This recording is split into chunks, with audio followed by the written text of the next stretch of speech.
this is gonna be the only stream that I'm gonna put out today. I know I usually do two, but today I woke up feeling like hot garbage, and I don't feel that great, and I've already been a little sick, and I've taken some medication to help with that. But after this, I'm just gonna go lay down and try and take care of myself from this. Because it seems that the weather has been screwing with my sinus infection that I've been dealing with, and it's now kicking its butt. Alright. Anyway, chapter 7. Let's go.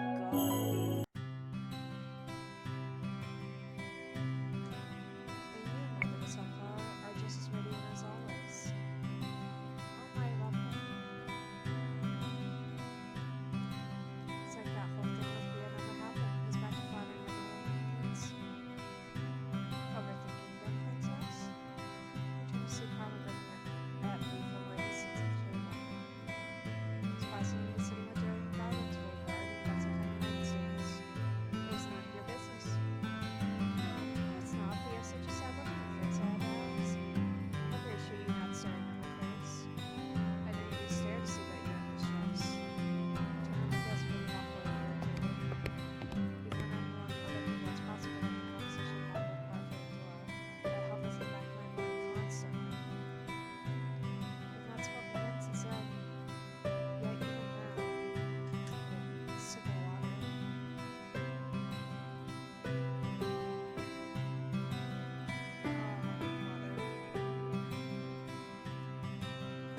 So taking another talk on the phone. The tear-bear which is not as large food as it has been at all. As pesticides that as the days go by, I notice myself holding on and agitated. Halfway to releasing history lesson, the other half is always from another Why don't you just snap his fingers so we get over Rio so quickly?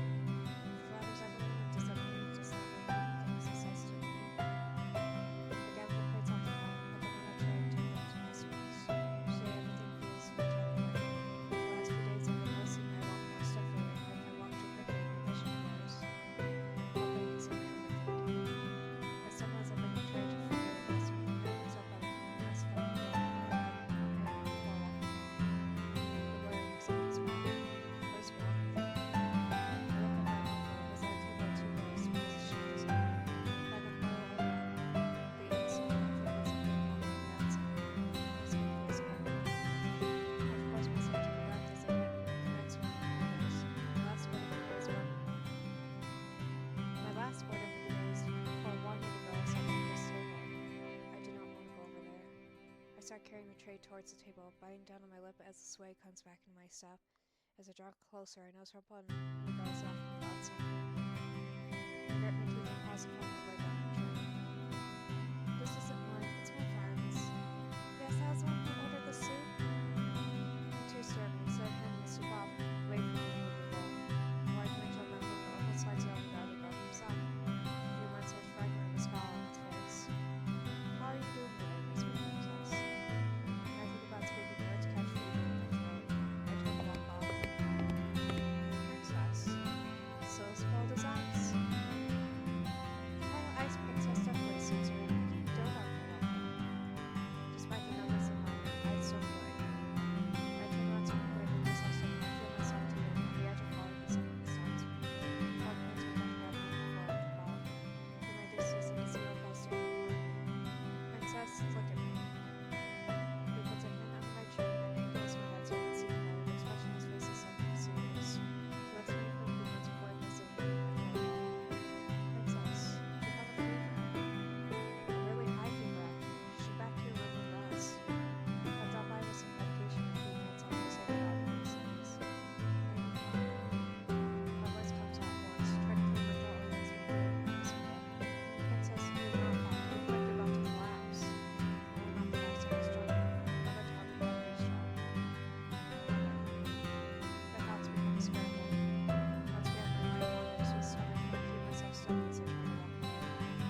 understand what's happening. I lifted off my feet, feeling arms supporting my back, and I whispered underneath one of my hands. Such a nice one. You really are starting to make me necessary. I guess I'll have to carry you out myself. And then we have the option here for the good egg. The option is to struggle. I cannot just let him carry me up like this. I tugged him away from me, and my whole body was weak. He's all that I can do to try to hold on his arm, not just now. If you fall, you get a bump on your head, you know. I'm not weak. I do not need anyone taking care of me. There are voices, an indistinct chattering behind him that belongs to the girls. Rumple speaks in a low voice. Stubborn she may be, and holds a string or any other woman will let her go. Pulls me closer, and I feel his chest at my heart, and his head beat. I know you're strong, so stronger than anyone else. But because you are so strong, you're only love I need to how? That's why I can't help you without your permission. I'm sorry. I slowly let myself settle in his arms. I laid my head into his chest, and he said his heart beat. His gentle sweet sound makes me feel like dreaming in the sunlight. So, and as one was around right now, princess. His voice slowly begins to fade out, and I close my eyes. As I close my eyes, one time I stopped caring about everything else around me. I forget about mother, about my tacos around with her, about the crystal and the ocean, and I focus on my mother. Is it so selfish not to be the only person in house like this way? No one has engaged just on the floor. Someone slowly reaches up to make the darkness and make me with one. That last one, I think I see what must be around me. Mother, I have to tell you about the fairy tale that the children read to me today. Blue, what did I tell you about the fairy tales? But there was a princess, just like me. She found a Prince Charming and fairy tales are not real. They're really good stories, Mother. They are false stories. Do you really think it would be so easy to live happily ever after? No, but fairy tales make things black and white. Real life is full of grays. Black and white. Good and evil. No one is totally evil, and no one is totally good. Even princes are not completely just. So princess can be bad? Blue, everyone has darkness to them. Prince that throws themselves into danger are not selfless. They seek wealth, fame, and power. Oh, my nose. You see, fairy tales are lies because love is so selfless and so full of love. People are two-faced. Trust no one. Yes, Mother. No one will love you like I do. Finding your love like that is impossible.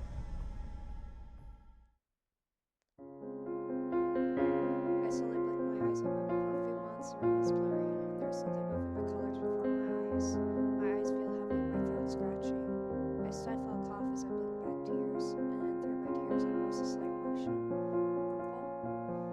Rumple slumped in a chair in front of my bed, his head low to the side, his eyes closed. He murmurs something in sleep and then shifts. What's he doing here?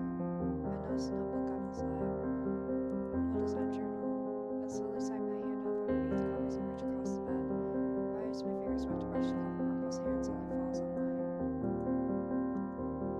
Looks like you're feeling better. He pulls his hand away along with the book before carefully setting my hand back down on the covers. At least you look better, but how do you feel? Better. Rumple looks tired, but his smile is still there. Oh, I won't believe it until I see it. You just said I looked better. That's my own analysis, but you, my sweet princess, don't sound very convinced. My throat is a little sore, and I think if I stood up, I would fall over. Why do you look so surprised? You would usually never mention such a thing, would you? You're still most definitely sick. Rumple leans forward to put a hand on my forehead. His hand is cool on my hot skin. Our eyes lock as he tests my temperature. After a few moments, he finally peels his eyes away from me and sits back in his chair. Your temperature is down, but you definitely need the rest, princess, so you should go back to sleep. What? Will you just sit there and watch me? The words come out quicker than I mean them to, and for a few months Rumple looks surprised. Then he laughs. Princess, I haven't just been staring at you. You were writing in my journal too. You have such a scary look on your face. Not that it is enticing, but I think your smiles are much better. Besides, I close my eyes for a few moments. If I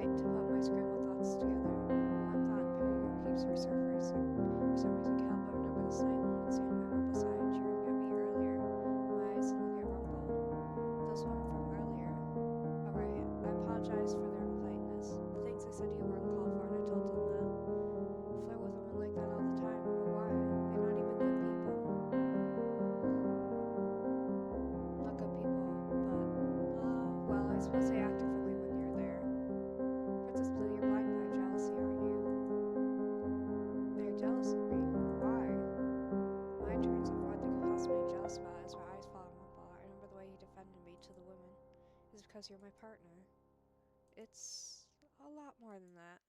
It's your grace and all what you carry, so they would never think I have those qualities. Or else would their jealousy stem from? They are jealous. They are just jealous that I take your attention away from them. Princess, I think you're. If they were nice people, I don't see how you can flirt with them when you were just recently in love with someone else. Normally I'd stop talking, but the words continued tumbling out of me. I do not understand how someone like you, as a fiance, could still be flirting with girls. How can you love someone if all you do is flirt with other girls? Flattering is one thing, we cannot just flatter every girl. Why are you still smiling at me? I may not remember a lot of things, Princess, but I know for certain that whatever feelings I have for Bria vanished a long time ago. The good ones, at least. Rumple. The words break apart as I start coughing. Don't allow yourself out over this. Please rest. I slowly lean back to my pillows, my eyes half closed. Why do we care about what Rumple does? Why does it bother me that he flirts with other girls?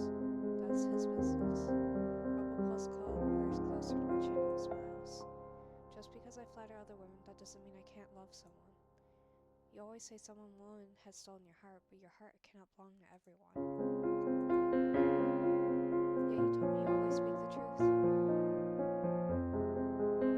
Maybe that in itself is a little why, just some harmless dramatics. Most girls I know that I'm being dramatic, Princess. They don't take my words so seriously, even if I do mean my compliments. He stares at me for a moment, thoughtful. Does it bother you so much I compliment other girls? Of course not. Though it'll be difficult to hold my tongue, I will do it for you, Princess, so don't worry. Why would you do something like that for me? My eyes are suddenly so heavy on your choice because of as I let a deep sigh. My hands begin to hurt again. Behind my closed eyelids, I can hear a soft shuffle as Rumple moves in the chair. Right before I fall into the darkness of sleep, I feel something warm and soft on my forehead. Rumple. Good night, kiss. His words are quiet, and I can just barely make them out. I cannot think on now because the pull of sleep is too much tempting. Ugh. Goodness. I need more water. I need so much water.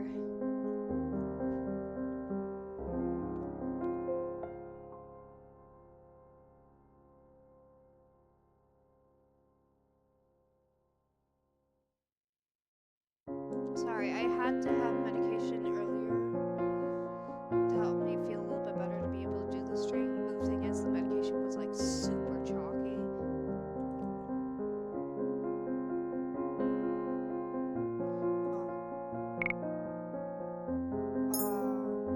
But yeah.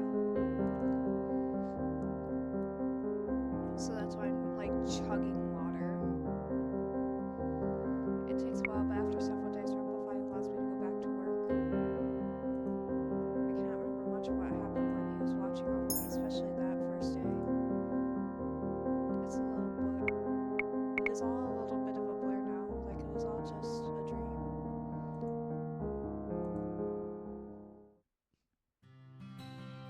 Now, Princess, back up on your feet. Yes, I'm fine now. Oh, what a relief. Last I saw you, you looked quite pale. When? I dropped in and checked on you. I dropped in and checked on you in the room while Rumple was there. He told me I had everything under control. Why did you check on me? Because I was worried, of course. You've been working too hard. No, I'm fine. There's so many things need to be done. Are you sure you're okay? She's fine, Denise. He's always having a good performance, smirking. I'm not too sturdy. I'm a little too stubborn. My little sickness get it down. We're not supposed to do our own places that night when we're deciding to move out. Mother just sitting back and taking me. It's my lunch. Aw, Princess, why the sour expression? Allow me to calm you down with a little lullaby. Excuse me. Twinkle, twinkle, little star. How I wonder what you are. Anise, give me those work orders. Now. Up above the world so high. Anise! Oh, the table's on the western doors, Princess William. I quickly walk away from the bar, catching the last bit of Dolores singing. Like a diamond in the sky. She's so mean.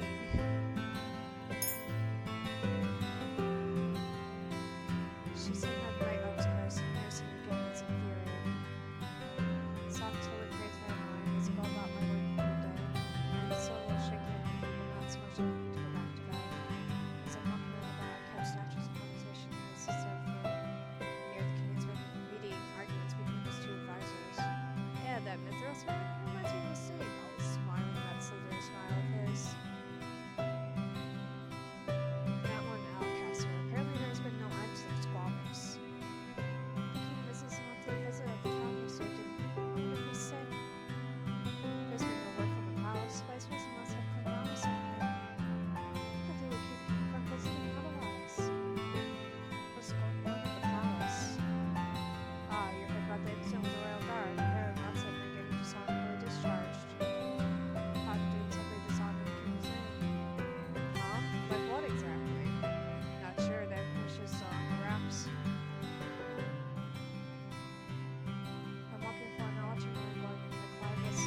isn't the lovely princess. You're looking a lot peachier today.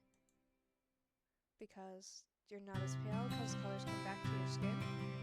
I still think of the king and the situation in the past. You barely hear Rumple's voice until he gets close to him and Rose's eyes and realize he's so close. Ah, must have been beauty, surely. I was hoping I would have a kiss on your lips, my sweet princess. I see no reaction right now. Slap flashing a slap. Are you still sick? Must I perform another examination? Examination? Yes, we're looking closer face in your eyes. How are you a doctor, Rumple? Rumple stares at me surprised. I'm not sure where the question came from. Just said it was hovering in my mind.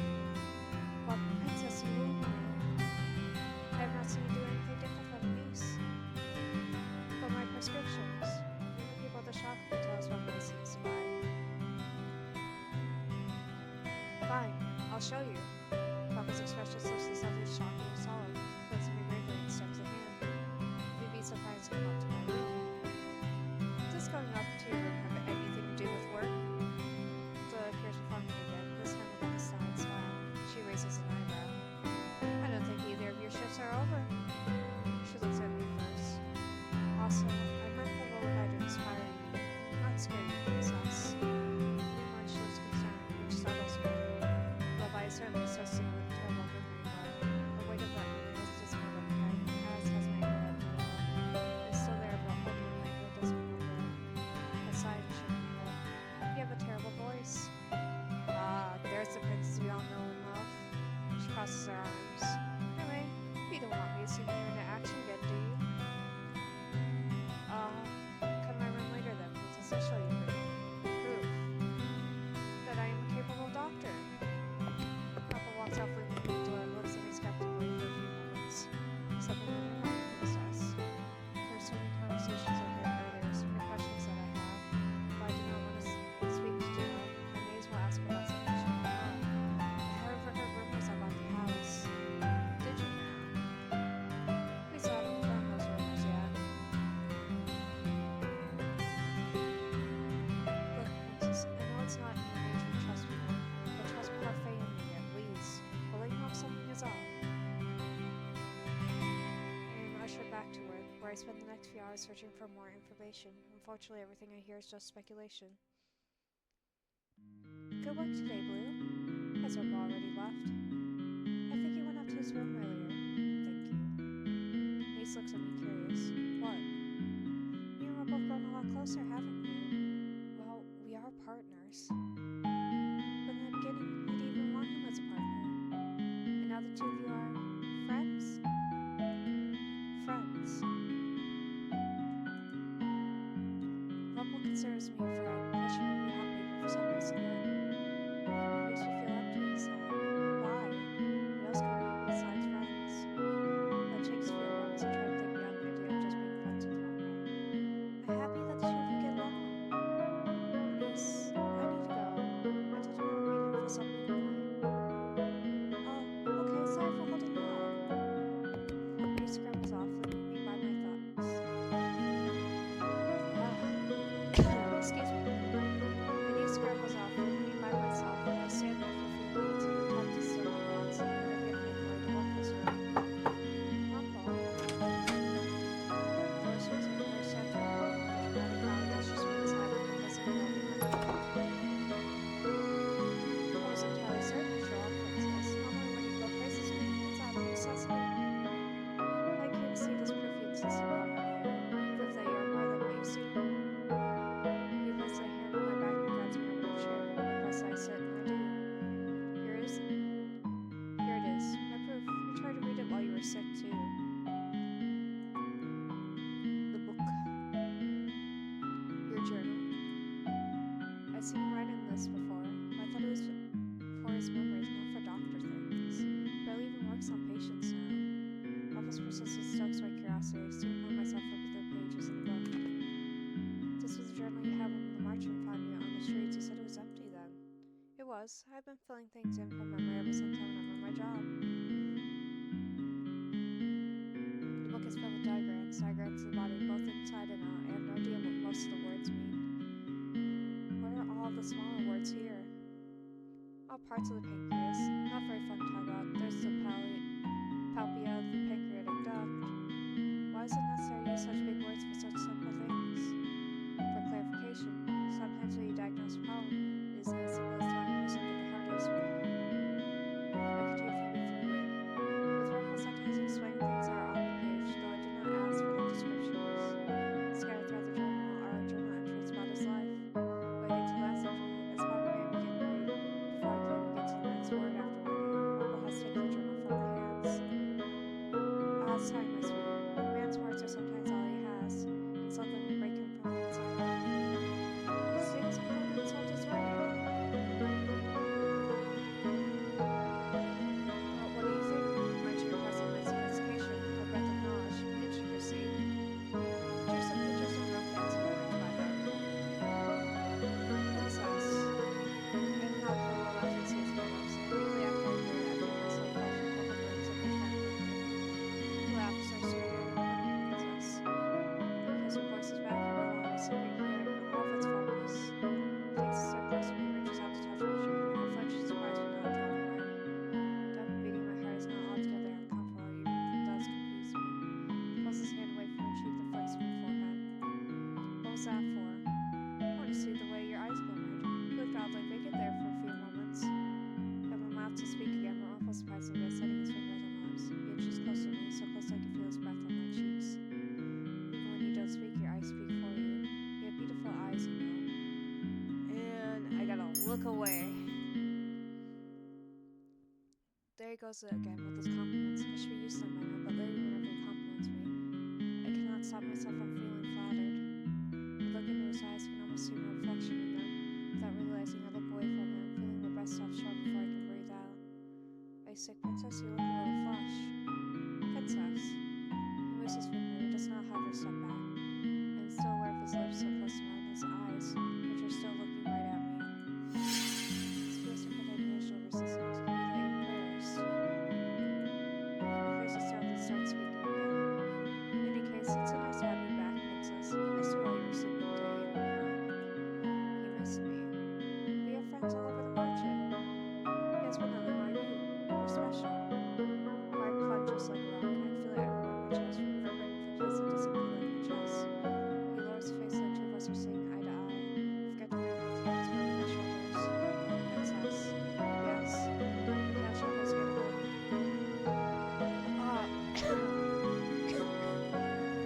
Excuse me, hold on.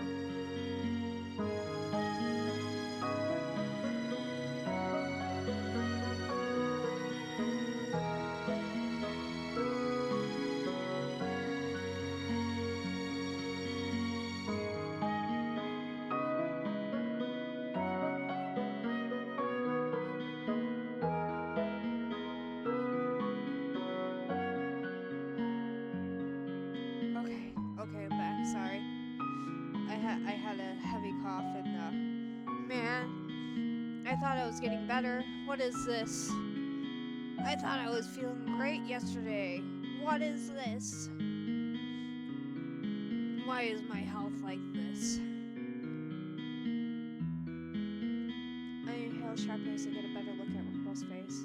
Up until now, I have not stopped to look too closely at his features, but now I cannot stop my eyes from taking them in.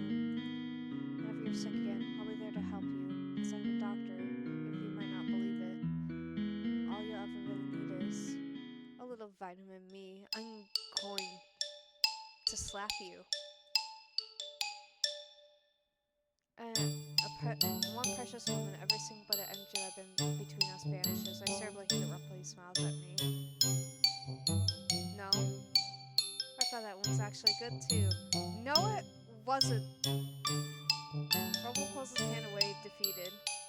You see, you could have been really normal, and you could have not said that, and you did. I suddenly feel strangely upset. What was I expecting from him? What else could he have said? Suddenly I'm eager to look away from him. I look anywhere but at him. Eventually my eyes fall on a piece of paper. I recognize his name printed on the top along with Rumple's signature and the response line next to it. Rumple must stand in front of the desk once more. That's... You're still writing, Nabria. I was under asking for my old journals. Fitz says where the last of my memories are, but she refuses to give them to me.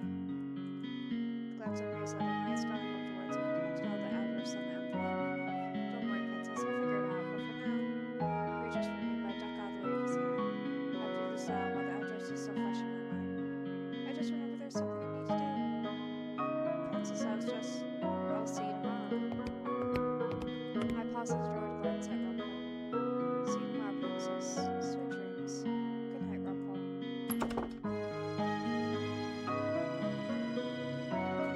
Done. I sealed the envelope and glad I were writing since I did well. I know to have it delivered. After I have the letter sent off with a message, I return to my work for the day. It starts first with Messing Room and the serving.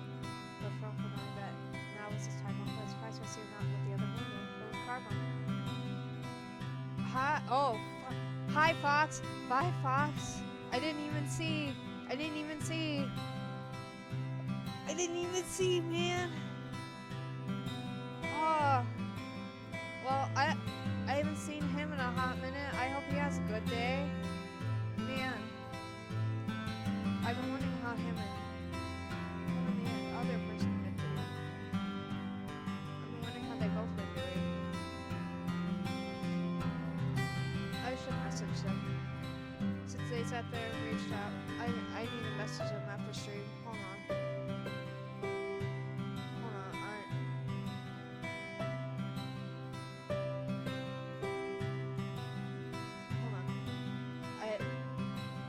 I haven't seen them in a hot minute, and I didn't want to intrude on them.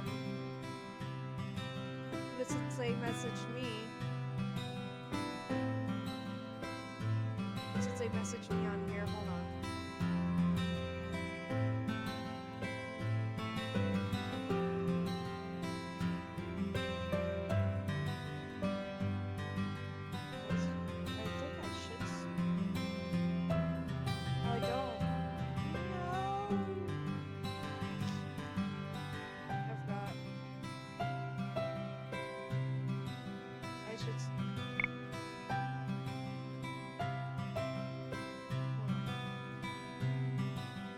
There's another roundabout way to do this.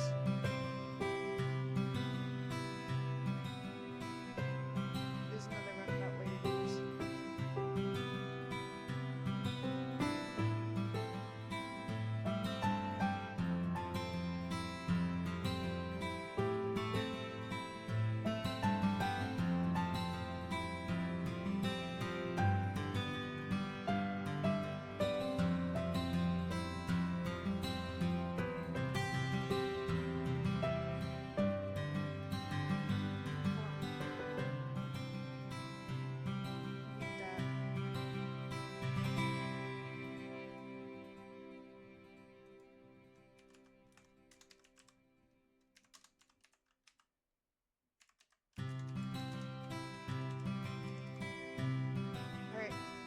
Sorry, I haven't seen him in a hot minute and I wanted to say hi.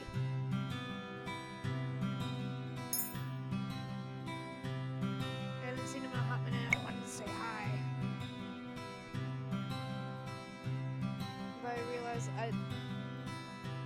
in the giant clearing out of things that I did, that I on my Discord had told.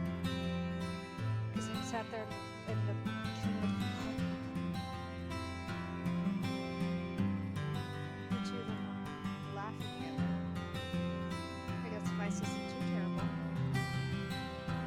best bites out of the man with the heart.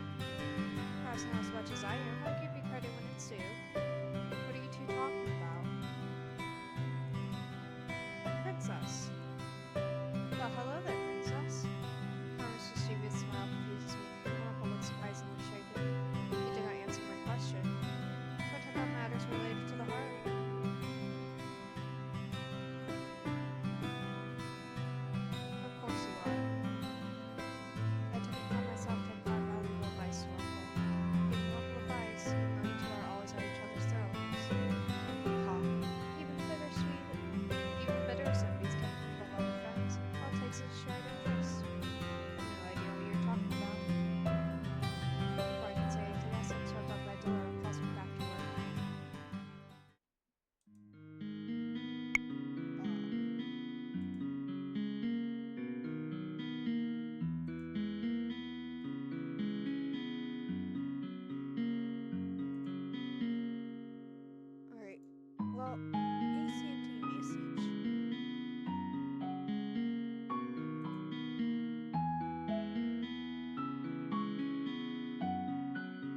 It's just been a minute since I've seen them, and I was just like, oh my god, hi. The day goes on, and soon it's almost midnight when I go to the phone to see if the messenger has returned yet. Oh, princess, there's a letter here for you. I didn't expect a response. I wait a moment, stare down at the letter for a moment. Quite a letter, it's just a good letter, princess. Although it appears behind the smile, unusually small, but it's almost instantly answered. Yes, the letter. It's a very long letter with a deep meaning. Are you saying that I'm my door? Asking him inside, just gazing so cold and quiet. He's obviously disheartened by it. His son is only resisting me, and I feel guilty. Is that something you know about? Otherwise, we try to stop me. As I run along my rooms, feeling very sad and humble, the only people remaining are Ennis and myself. Earlier, Watts came insisting to speak to Dolores and Parfait, and so the three of them are off talking in the other room. Curiosity gets better than me, so I find myself sitting close to the door. I usually open quietly with a foot so I can see what is happening inside. I didn't think he was still alive. Oh, my silences. This is very troubling. He must have used a glamour. The fact I didn't realize it was him, the princess I spot peeping through the door. I try to hide, but all the eyes will catch me before I can do so. Do you eavesdrop on people often, Blue? I had no reason to eavesdrop on them besides my own curiosity. Slow calm down, Dora. Blue, are you almost done with your chores? Ever since the conversation with Parfait and Dora, I noticed that the words Parfait and I speak to each other are strained. Dora, however, is unchanged. I expect sarcasm even now, but she does not deliver. She simply stands still and looks at me solemnly. And what are y'all talking about, hiding more things from me? Talking about the rumors that have been going around about the palace. What have you heard? I have a right to know what's happening at the palace. We'll tell you if we knew firsthand, princess. Walt sighs, he runs a hand through his hair. Another time I just assumed I really should shut myself out and let the show go on. Glanced around at all of us. I wouldn't excuse myself from my memory everywhere. As he passes by me, he smiles. And to you too, princess. Once again, the news being Cinderella. Why the sour face, princess? Are you worried about what happens to me across the world with you more? Cinderella! Okay, that wasn't called for.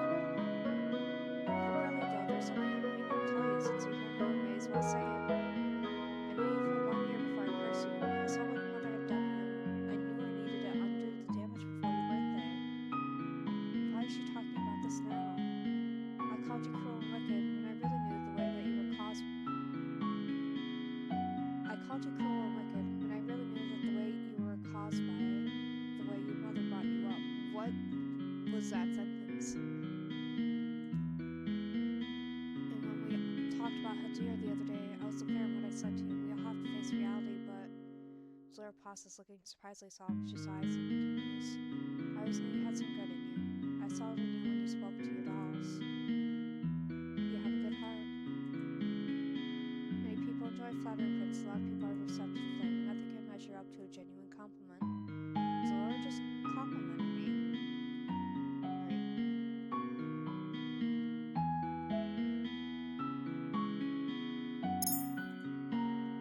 Out of all the people I never expected to compliment me, no one should miss the point of always telling me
quickly finished my chores and returned to my room, where I lay on my bed contemplating tomorrow. I cannot believe Julia woke me back. Tomorrow I will meet with her and hopefully she'll agree to give me his journals. I hope this works, for Rumple's sake.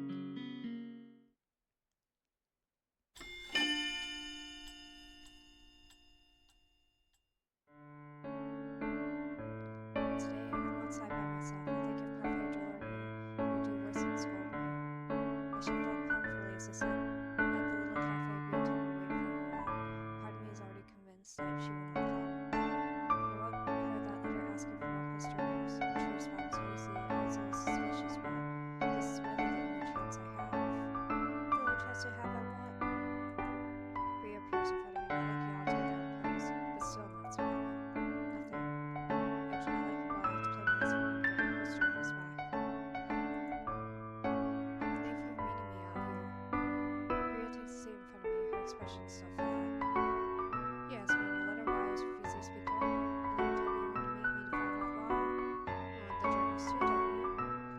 She reaches in the bag, pulls out a few journals, I assume they're Rumple's. So she does have them. I know in your eyes I must seem the villain, but I'm not the only one at fault in this relationship. Years ago when I met Rumple, he was as he is now. Flirtatious, charming, over the top, and his compliments still made my heart sore. His compliments made me shallow, but it was far from it. I pined after him for years. He was learning medicine, I was studying to own another sewing shop. In the first years I knew him, Rumple always complimented my work, even though it was nothing special. He insisted we do trade-offs. We started doing coffee frocks and chocolates. She introduced us to one of our Next day he started wearing a scarflet. The scarf was from him.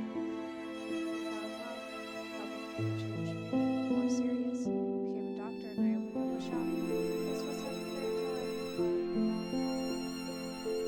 but her expression falls and she looks upside down with tears.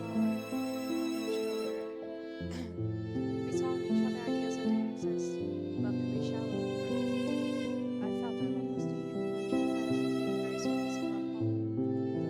Surface. I saw his kindness, his charm, his strive to do what was right. But then this time I was this all about now. The world's experience where only the strong survive. People are kind, but they will take advantage of those who are too caring. Those sound like Mother's words. I shudder to think about Mother's pessimism, the same kind of lies in me. It's a realistic way of looking at the world, but it's also so dismal and cloudy that it is impossible to see any light within it. Rumple helped a lot of people and made them were wonderful people, and I was always happy to see him do so much. But then he started putting other people above himself. Because we lived together, that meant me as well.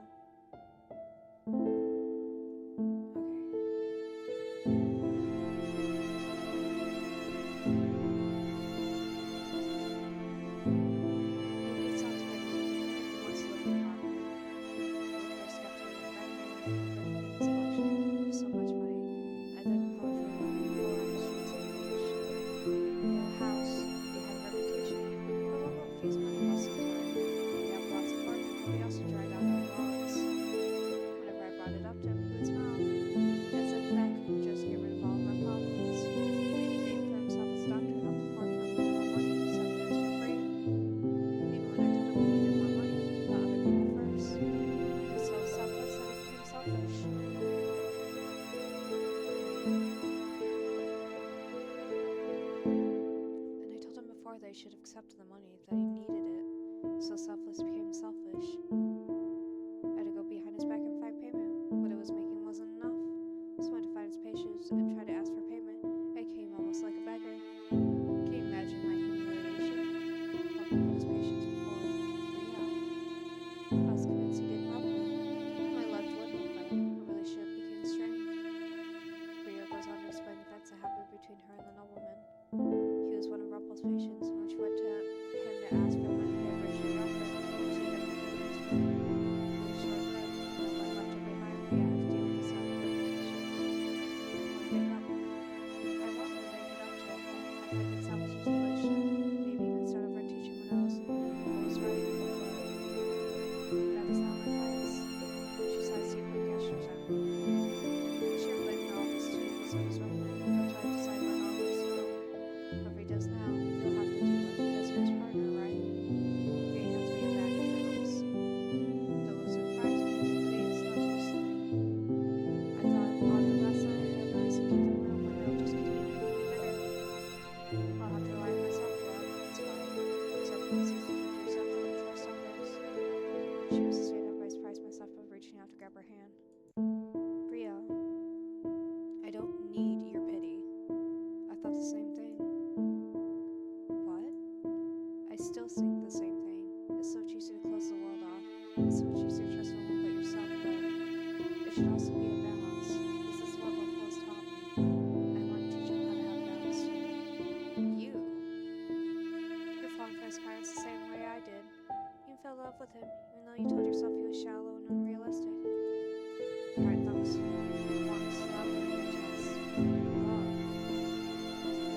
listening to Bria, or a glance out the back of journal, sit down at my necklace. I touched a pendant. A piece brings a brief smile on my lips. I have 2 good leads now. A little more and I can break my curse. Magic. Is this another fairy tale curse? Yes. Your name was Blue, wasn't it? Rumple talked about you fondly. Hope that both of you break your curses. Good luck. Bria walks away with me by myself from the town square. The night scrolls was like a picture story. I still can't let myself to like the one thing in the picture. Unless it really plays my head. I'm careful and helpless when I wake up. Will I stay in the becomes so certainty. I can feel my joy and makes me white and face. I think about this now. I take my necklace and head back. I'll probably return. Oh, sorry, Mom. He smiles at me and keeps walking. I stare after him, feeling slightly uncomfortable. That's across the man remind me of the I make my way back to march with a bag of journals, still struggling to keep my mind from wandering. Every time I think about Rumple being so close to me, or his kindness towards me, I feel jittery inside. Despite everything that Bria said, I cannot stop these feelings. These feelings are annoying. Yet, even as I think that, I know it's not the full truth. Do I really? I hear the merchant's door opening, and Matt sits waltz. And he sees me, his eyes wandering one towards me. Princess, where were you? I was running an errand. I held up the bag just a little to ease Matt's frustration. We were all looking for you, and got word the princess had found you. Rumple, I went out into town. But I'll go. Please, princess, stay inside. The expression softens somewhat until I see on his face as well. I'll go get Rumple. My mood feels completely dashed as I enter the merchant whistles, both relieved and disappointed. Surprised I get away with just a lecture from Delara and Parfait. It seems that something else is on the minds of things, most likely false rumors circling around town. I wait downstairs for a long time for Rumple, but neither him nor Waltz appear. Where are they? I retire to my room later as I wait for news. Waltz eventually returned, saying that Rumple is still out because he had things he wanted to do. I have no idea what that means, but it unsettles me. Should I go find him? Okay. Next choice. I gotta leave the room. I stand and stop for a few months, look at the bag of journals beside my bed. In here, I was looking forward to giving those journals to him. I make my way towards the door, turn the knob, and walk outside.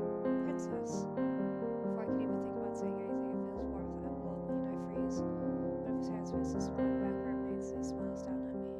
I caught you just in time. My face is sweet. Did you plan on escaping dead at night again? That boy's baby, when you're awake with my dramatic appearance. I hurriedly pry myself away with a little gasp. A few steps back and see him and follow notice the bouquet he carries. I'm glad to see you back, Princess. I'm only sorry I couldn't make it back here any faster. A few errands of my own run in town. Rumple holds out the bouquet with a glittering smile. Like wearing these flowers for a girl I really like, for instance. I stared at the beautiful bouquet made up of white lilies. Parents slowly lace my mind as think of what Rumple just said. He bought them for a girl he likes, not for me. My heart feels as if it might be pierced through with something sharp. My breath escapes my throat, but I cannot bring myself to inhale again. Rumple looks at me in alarm. Blue. I nudge him out of the way and walk past him. I make my way to the reception room where I collapse onto one of the couches and sit, staring blankly at the walls. The feelings inside of me are all too much all at once. I tell myself they do not make any sense, that the way I reacted to what Rumple said was pitiful, and I still cannot stop myself from feeling small. I sink into the couch and close my eyes, willing away the sounds of my rapidly beating heart and the tears stinging the edges of my eyes. I am not weak, I will not cry, Mother told me. But thought of Mother makes the tears worse as soon as I'm sinking in further into the couch, trying to hide my tear-stained face in my hands. Mother, Bria, they both said the same things. They both see the bad in people, and I too have seen the bad in them. When I was on the streets, no one in jail showed me kindness. People will never show you kindness unless there's something in it for them. They will never. I feel the sudden warmth in his arms wrap around me. I recognize the sensation of the warmth and comfort. It's also comforting, so soothing. Oh my god. Again. You could just say I'm sorry, like a normal person. I must be the worst person in the world to make such a beautiful lady cry as a sin I must atone for.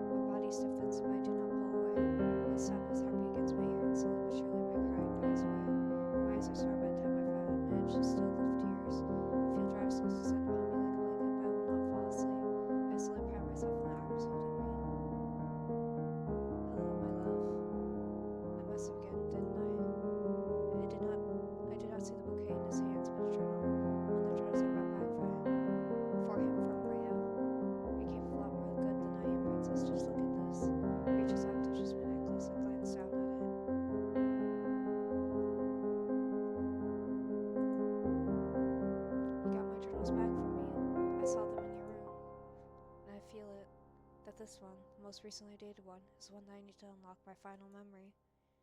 I grasp the second incomplete glass of rum and I can breathe out softly. This really is from retrieving Rumple's journals for him. I got a good day for finally doing something good for Rumple. Would you allow me to read it with you? Reaches out and gently brushes a tear from my face. You did all this for me and you barely know anything about me. That makes both of us. If you wouldn't mind, I want to read out this entry for you. I nod even though I should be shaking my head. Even though I should still be hurt, I cannot stay mad at Rumple. On this night, I'm a poor man. Everything that is precious to me has been stolen away by the witch. Rumple's voice catches in his throat. He stares at the words. I look over his shoulder at the journal. Witch, was he already cursed when he wrote this? But I've been to blame on myself. You had told me before that I would suffer from my selflessness, and so now I find myself here. Now, because of that same selflessness, Bria is sick and I cannot save her. There's only one thing left to do. I have wronged my aunt so many ways, and I will give anything it takes to save her. I won't price which asshole I could. Before she leaves. I swear that after day I will change for her. I will not ask her if she perform any more miracles. Rumple's favorite ghost behavior is often dishes to the world. His eyes have the glaze of they had before. I can tell his parents are stuck without father. I reach the last word and make the same journal until I laugh slowly.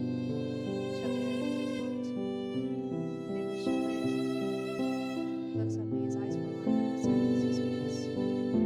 That's right. So strange. It's just a different way that seems to choose. Remember everything now. I was given the Rumpelstiltskin's curse because I sacrificed too much. First, it was the boy, the one we saw in the market. I struck a deal with a woman to save him. A witch. I meant to strike a deal with a woman, but a witch. I don't have the ability to heal. Rumpel states I'm going to the witch who calls herself the witch doctor. Witch doctor? Is something wrong? It just sounds familiar. The witch doctor. It's no wonder I recognize the name, but yes, it was her. She promised she could heal the boy for a price. I had given her a fair deal. Price was a lot. I cannot help it, so when his head died, which was again, I gave her what she asked for. What did you give her? My engagement ring. Bria found out she remembered the book. She chased the one that asked for money and desperately needed it. Well, you know the rest. I gave her things so precious to how to help those people. But you're not saying I made one last deal with her because I was desperate to save her life. It wasn't until after she told me that she told me what she wanted. She wanted your memories. I don't know what happened exactly. I think I cried because I said I lost my memories. And I always had my head on something unconscious. And then I woke up here in the tavern, and I had no idea who I was or how I gotten cursed. Rumple, Chevalier's expression grows more somber. I deserve to be cursed. I deserve to be cursed after everything I had done. I was so selfish. My idealist maybe, but I hurt Bria because I refused to see reality. I still deserve to be cursed, actually. But why? Because I am so selfish. Even having remembered everything that made me a bad person, I still desire someone. Someone I shouldn't have. My heart plumps again as he looks at me. I still want so badly to forge a future with someone I don't deserve. Because what am I other than a poor doctor? I'm no knight in shining armor. I am no prince. He puts a hand on my cheek and leans closer to me. The distance between us closes in mere seconds. But still I keep on dreaming because his fingers caress my cheek and suddenly I know. Nobody's gonna say before he even says it.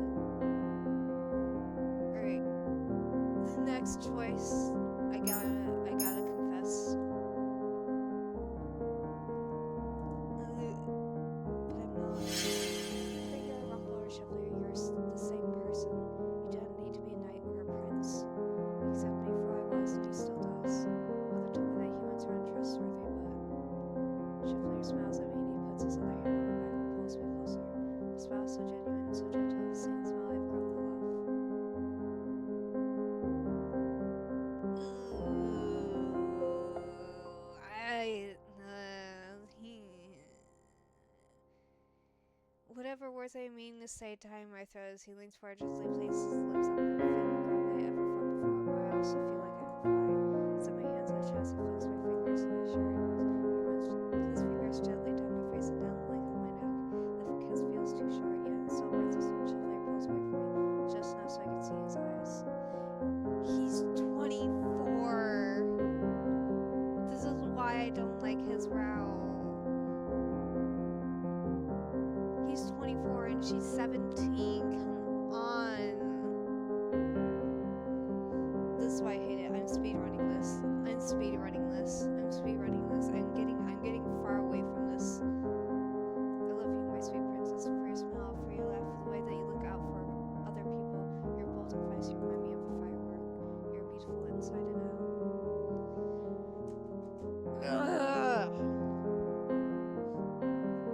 This is why I wanted to get his route done and over with. This is why I want to get his route done and over with. The compliment warms my heart in a way that makes me feel like it might be melting. You were just behind me and holds out the bouquet from earlier. These are for you. You like lilies, don't you? I take the bouquet from him and bring it to my nose. These have always been my favorite flower. How did you know? Chevalier grins at me. It's so similar to his previous smiles that I know he must not have changed. First time I gave you that white chocolate flower, your eyes lit up. I figured out that Chevalier was presented before. Bouquet in my hands feels all the more meaningful now. Princess, this is where that I want to try and change. For you. You should do it for yourself too. Myself. You should spoil yourself more too. You always give to others, but you don't take for yourself. Now you know what you did, and you can change things. If Bria can, then so can I. Bria. I went and spoke to her when I was in town yesterday. I was getting the bouquet as a gift for you. We had talked about moving on. I didn't understand it fully. I don't think she did either. We both agreed that we should. So I'm going to change what I can, princess. I promise I'm going to help you break your curse just as you help me break mine. All the good things I've done for you, done are for you. That's true.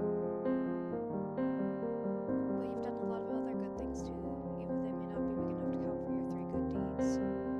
It just so happens that your curse is very picky. Good things. You know I'm so current to say more hurtful things than not. I fingered the necklace at my neck and thought, maybe Chevalier's right. Maybe I have changed. And it is good change. As I close to Chevalier as the night goes on, he tells me a little about his past and I tell him about mine. About Mother in the palace. And he's not one for advice, just listening. And for what Chevalier once told me. The listening can be just as meaningful as mine, so listen to others can help you understand them. And he was right.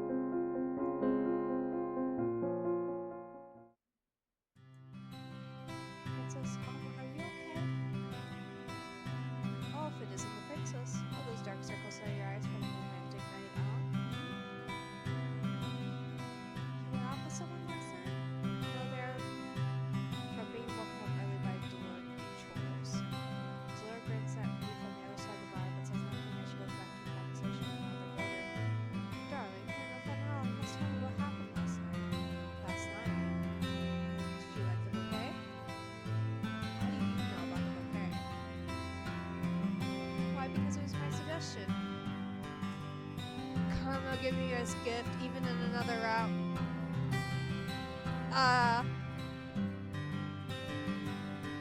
When Chevalier was asking Karma for advice, it was about me. Look at the way she smiled, Anise. Last night must have gone well. I miss Karma. I miss Karma so bad. I want out of the Rumple route. Yeah, I want Karma. I'm so confused what happened last night. I'm going to get Rumple to give me all the juicy details when he comes downstairs. But it's Chevalier to you. Chevalier appears behind me and smiles. He's a lot calmer today than usual. He glanced over at me and we touch each other in a silent gaze. See his eyes remind me of the last night, which makes me midnight. Chevalier just looks at me. Chevalier, what is that? Something you say in person sees. No, that's his name, Rumple, that is. Chevalier broke his curse yesterday. There was stunned silence for everyone in the immediate area, even as Laura walks over to us. What's this about a broken curse? Was it you, Rumple? He's going by something that sounds like a fancy cake. Carpet seems to be bursting inside. Those shoes are usually called something outside. Tell by the bouncer or by the way she was so close and hands whether she's proud. When it was I that Chevalier's broken his curse, we moved to walk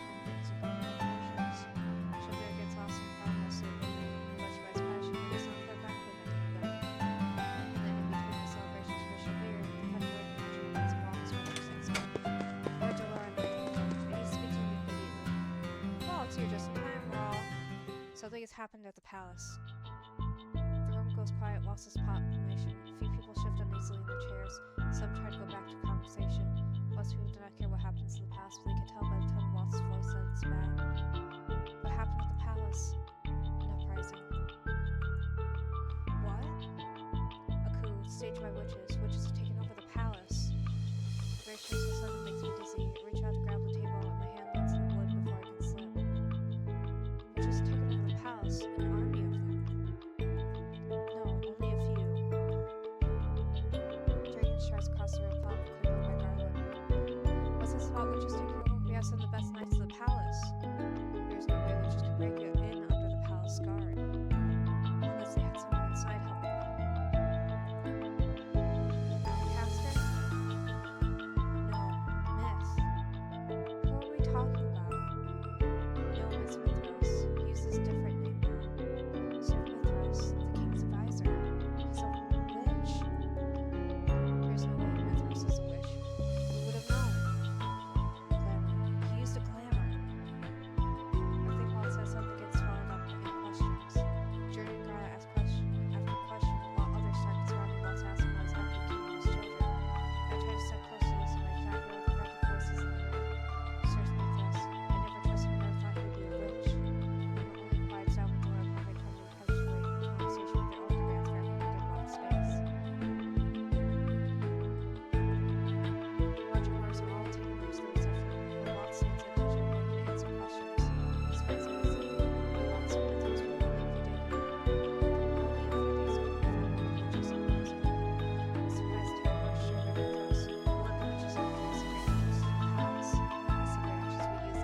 Karmas are out. I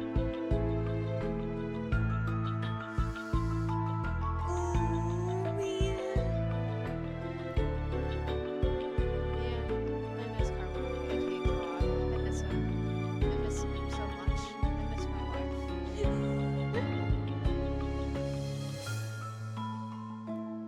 Alcester was killed during the uprising. Oh, this time it's reversed. Many knights were injured and are currently being tended to in clinics and hospitals around the town. After its explanation, I feel even worse than I did in the main room. I stare at Waltz at a loss. What of Fritz? Fritz, Sir Alcaster's son. Fitzgerald. He was my personal knight. Sir Alcaster was killed during the uprising. Where did that put Fritz? Was he working with Sir Alcaster or Sir Mithras? Did he escape? I'm sorry, Princess. I haven't heard anything about a knight named Fitzgerald. Was he killed? The thought makes my heart plummet. No, Fritz could not possibly be dead. I have to believe that he's still alive. I feel Chevalier's hand on my shoulder briefly before it slides off. Are any of the king's knights remaining in the palace? If they are, then they've either been forced to turn against the king, or if they've been killed. Is Mithras sitting on the throne? No, he's usurped the king, but he hasn't taken his side.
was obsessed with our teacher, but she's gone.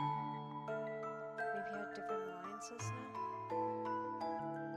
Parfait's eyes look distant as she stares dizzily down at the ground. If a curse were broke, I would charge in right now and destroy him. Waltz's expression comes so dark it sends a shiver through me. It's like Waltz looks so angry. The reason I'm getting even through Rumple's route, even though I hate his route so much, and I'm probably gonna hate Rad's route too, because both of them are kind of weird. I'm not gonna lie. The 24-year-old going off 7-year-old, very uncomfortable. Don't like his route because of that. Mainly, that's the main reason. Besides the way he acts, this route makes me uncomfortable. Rod's route is also probably gonna make me highly uncomfortable. Because it's a stepbrother. That it might not be a blood sibling, but it's still your sibling. So both of those are kind of weird to me. But I also know that Waltz and Fritz hold major key story elements of what's going on in the background storyline of this dating sim. And I wanna know what's going on. Now we're getting so much lore now that Sir Mithros is alive instead of Alacaster being alive. Like, we already knew that Waltz was a witch because of the last one, but we didn't know that Sir Mithros and Waltz had a teacher, the same teacher, which I'm suspecting is the mom in this raid. And I really want to know the main storylines for. Like, yes, it is a dating sim, but the main storyline is what has me the most intrigued out of this. It's not even the dating sim itself. I have my favorite characters, yes.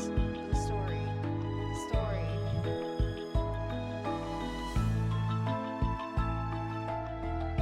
It's very well written.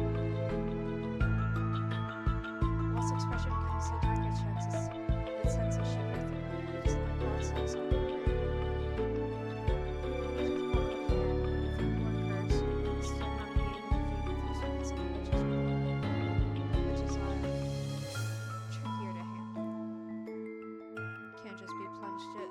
Sword, eh? I agree with Carmel. If all of us go in with swords and shields, we should be able to take the palace back. This is what we've been practicing for. Practicing? Even witches will die if you stick a sword through their heart, won't they? Getting a witch who knows that you're there is difficult. Getting to a witch that knows that's there is difficult. I must do another choice. I want to help. I gotta hit the I want to help. Chevalier wraps his fingers around my wrist and frowns. Princess. This whole time I've been living at the margin. I was spared the fate of the royal family by sheer coincidence because I was cursed. I cannot just sit here and do nothing while the kingdom falls to a witch. It fell to witches before and there were dire consequences. It cannot continue to be passive. I will not let myself be like Mother. Okay.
last chapter. Give it up for the last chapter. Give it up for the last chapter. And then we go to Rob. Another long night. The two of us are on our way back to the marching after visiting clinic in town. We were there for hours, and I was relieved to be out in the open now where I could feel the wind on my skin. Are you okay, Princess? I know that what you saw must have been difficult. I was sorry I couldn't shield you from the majority of it. I volunteered to help Chevalier at the clinic part-time. This is worse than I expected. Many of the soldiers had severe wounds. I thought that most of the injuries sustained by the knights during the upheaval were only minor, but I was wrong. Their injuries are much worse. Princess reaches out and laces his finger through mine. He gives me a soft smile and squeezes my hand. Are you okay? I'm fine. It's only been 1 day since the uprising of the palace. I thought there would be less blood. I was wrong. Is this what things were like after the Great War? I was a fully certified doctor after the Great War, but I was an assistant. It was far worse than this, Princess. You cannot have a repeat of the Great War. I do not know why Mithras would kill Sir Alcaster and take the throne without claiming the crown, but the witches already have a bad name, and he's making it worse. I to help remember the wide smiles Mithras gave me when I was still living in the palace. Every time I felt his eyes on me, I felt there was something strange about him. There was always a cloudiness to his eyes, something unreadable. He was excellent at his job, but always outside of it. A sudden breeze chills my skin. Let's go back before you freeze out here. The two of us began to walk back to the march end. Thoughts of the palace, the king, and my step family clouded my mind. Since I had been staying in the march and I had not seen Rod once, I was never sure if it was because he was ignoring me, or if it was because he only wanted to speak to Parfait, because I hope Rod and his family are okay. I would never wish this treatment upon anyone, not even to ones I hated. As we walked, I glanced up at Chevalier, whose head is tilted skyward. I catch a glimmer of lights in his eyes and smile. Even just for a moment, I can forget about everything when I'm beside him. He's the way of taking the weight off my shoulders. As the crown princes, I cannot let others carry my burden for me. I must find ways to protect the others. If it means putting myself in danger or harming someone in order to protect someone else. What do you think is the easiest and fastest way to kill someone? Chevalier's body goes rigid beside me. He stops to stare at me wide-eyed. I'm asking just in case I'm ever in danger. I've never fought anyone before. I could retaliate, but I do not know how to actually harm anyone. To kill someone is to end a life. It is stealing away a life that others might love. You bear the burden of that death for the rest of your life. I pull myself away from him. But Mithras is not an innocent man. Would you rather he kill the royal family instead? No, it's not that, Princess. I know he must be stopped at any cost. It's just I would never want you to have to kill someone. How would you know what it was like to kill someone? You have only ever helped people, not hurt them. You saw the soldiers in the clinic today. You saw how close some of them were to death. Did you see the hollow look in their eyes? I've seen that look many times. It is the look of a man who clings desperately to life. Every life is precious. And a life is still a life, whether it's vow or not, is still a responsibility you have to bear. I know how valuable and fragile lives are because I've helped so many people. We stand quiet for a few moments facing each other. I know that in odds with Chevalier, he speaks the truth, but I also know that I speak my own version of the truth too. The world is a place where only the strong survive, and black kindly will take advantage of those who are all too caring. Bia told me that Chevalier was so selfless and became selfish. She told me that he never had anything because he gave everything to others. His kindness hurt others, and I fear his likely chance to hurt him as well. But his reluctance to hurt anyone caused him to be the one that is injured. Chevalier suddenly breaks the silence. Most people think that the easiest way to kill a person is to stab them through the heart. Those people would be wrong. He puts his hand on his heart, stares dismally down at the ground, and moves his hand briefly bone to reach for mine. He takes my hand, settles on his chest slightly to the left. I can hear the beating of his heart beneath my palm. It is soft and gentle. What can you feel besides the beating of my heart? The ribs. Yes, in order to stab the heart, you have to get through the ribs. That's why most of the soldiers in there who got stabbed in the chest are still alive. In order to kill someone, you have to stab somewhere where it would be difficult to send the blood from the wound. Do you have any idea where that might be? And that's gonna be the neck. The skin on the neck is thinner and you have lots of blood flow underneath the skin going right to your head. It would most likely be easier to slice or pierce something more vulnerable in the neck without running into as much resistance. Chevalier raises an eyebrow. Did you happen to pick that up around the clinic? No, I simply guessed. Then you have a bright mind, Princess. Chevalier moves my hand to the side of his neck. My fingers curl slightly and it feels vibrate English. Revertebrate beneath my fingers. This part where you can find the jugular vein in the carotid artery. Runs my fingers down the length of it and I shudder, which she views from the brightness of his face. Not only does cutting at the neck stop the blood from going to the head, but also makes it spurt. If both the vein and artery are cut, it only takes a minute to bleed to death. Thus, one of the best ways to kill a person would be through the neck. Why are you telling me all this now? I was just enlightening new people with an anatomy lesson. They asked me a question, I responded as a teacher. Chevalier's fingers loosen on my hand and grasps his hand tighter in response. Princess, I don't want you to have to bear the burden of the murder. I promise I'll protect you so you don't have to defend yourself with violence. I can't use a word. I can't use a sword or magic, and I don't know how to fight, but I will always be there to protect you. I may not have an abundance of muscles beneath these sleeves, but I am a doctor.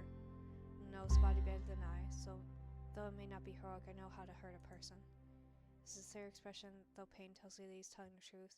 I don't want Chevalier to hurt a person either. It would destroy everything he has worked towards as a doctor. He has seen so much suffering, yet always seems untouched by it. I'll do anything I can to protect his positivity.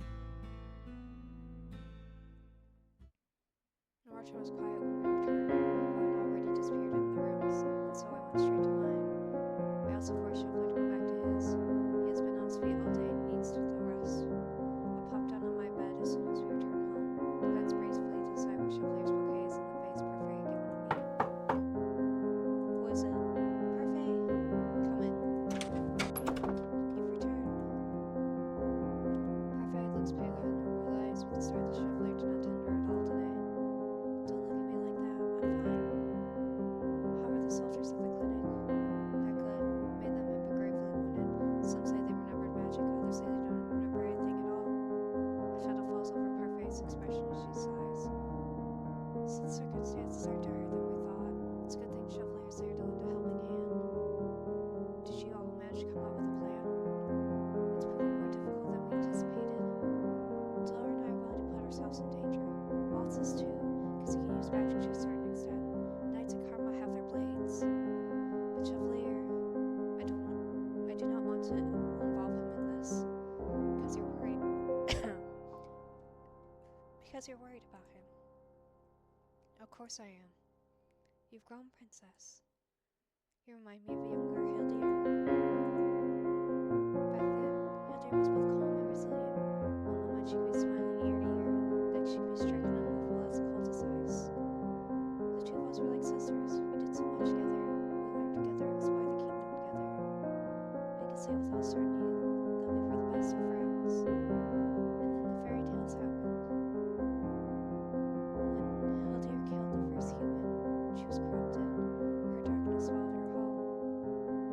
I do not remember a time before Mother was corrupted, so I cannot imagine the one the fairy describes. I know the old Hildyr would have wanted to show you the beauty in things, Princess. She would not want you to suffer. I'm sorry you became so embroiled in things. It was inevitable. If Dora hadn't cursed me, I would still be in the palace, and I would be just as helpless as everyone else. That's why I'm out here. I have the responsibility to help everyone. I touched an incomplete glass of beer at my neck. I still haven't even done 3 good deeds. Don't look so sad. You'll complete your 3 good deeds and things will go back to normal. And of course you'll still have friends here when you return. And come to your 18th birthday, Dora and I will teach you about magic. Waltz is eager to help too. But for now, our top priority is a plan. Rest easy, Princess. Things will work out. It's hard to believe that this problem could be so easily solved, but we'll try to believe. When Parfait leaves, I am left to my own thoughts. I hope everyone in the palace is okay and that they can hold on until we come up with our plan. I feel like we are already running out of time.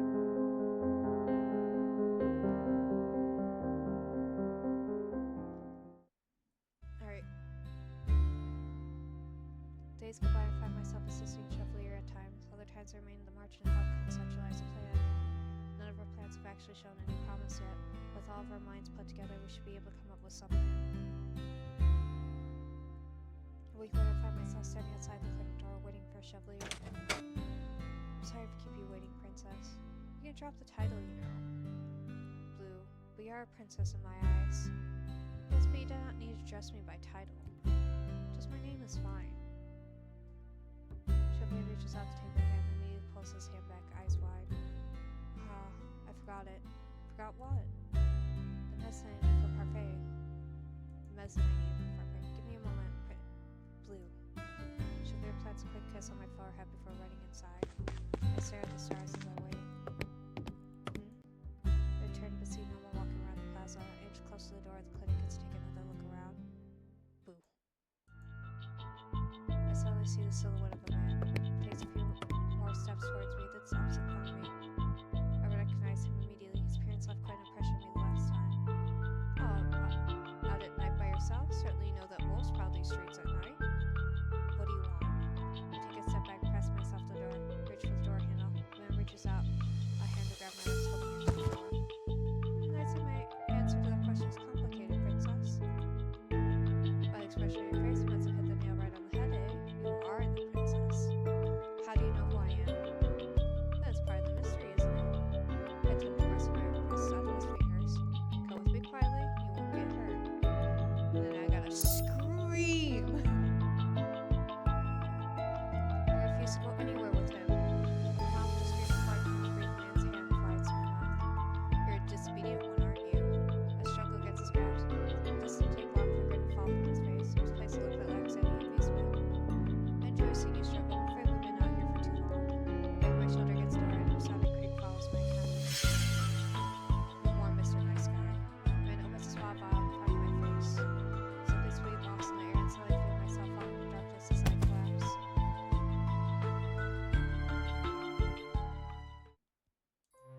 Where am I? I glance around me. My room. I look around cautiously, checking to see if anything was different. The last time I was here was before I was cursed. I also thought this room was the same. Sleeping Beauty has awoken. I moved to stand up before I realized my legs were numb.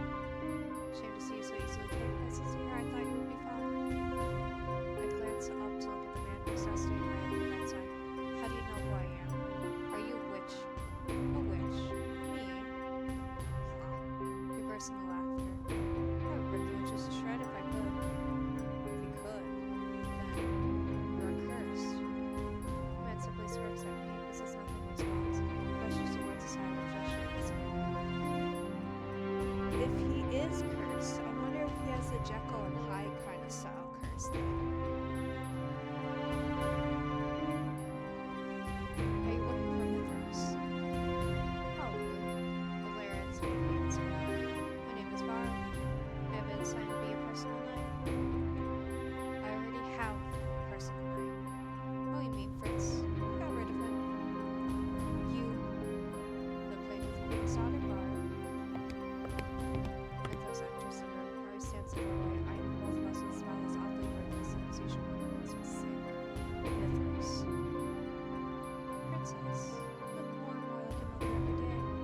Her scarlet face is almost a perfect reflection. There's a stand in front of me. The same time Var begins to take slowly careful but his thumbs to the edge of me. What have you done with everyone? It's consequential. Consequential. What? Mithras clicks his tongue impatiently. Consequential? Consequential people. I narrow my eyes at him. I have no idea who he defines inconsequential and consequential. We're the king of the rest of the family. Where is Fritz? Were you the one who called Sir Alcaster? Ah, inconsequential and consequentially. To start. Your night is gone, Princess. Your place will far here. And Alcaster. Oh, we had a common cause at first. Both wanted the crown. Sir Alcaster was also betraying the king. But Alcaster was a brute. Wanted to easily kill the royal family and steal the crown for himself. At first I had thought he was calm and calculating. But it turns out he was just a powerful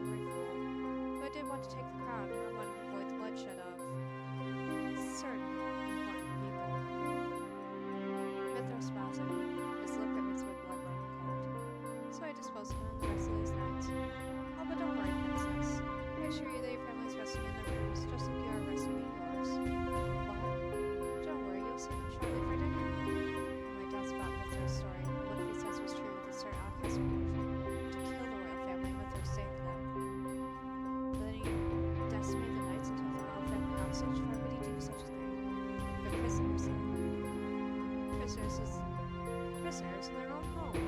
Nonsense. We're all just waiting to spend time together. The Queen. Slowly a few pieces began to fit together. The Queen, not talking about Ophelia. To Laura, you think we're just going to bring back the dead?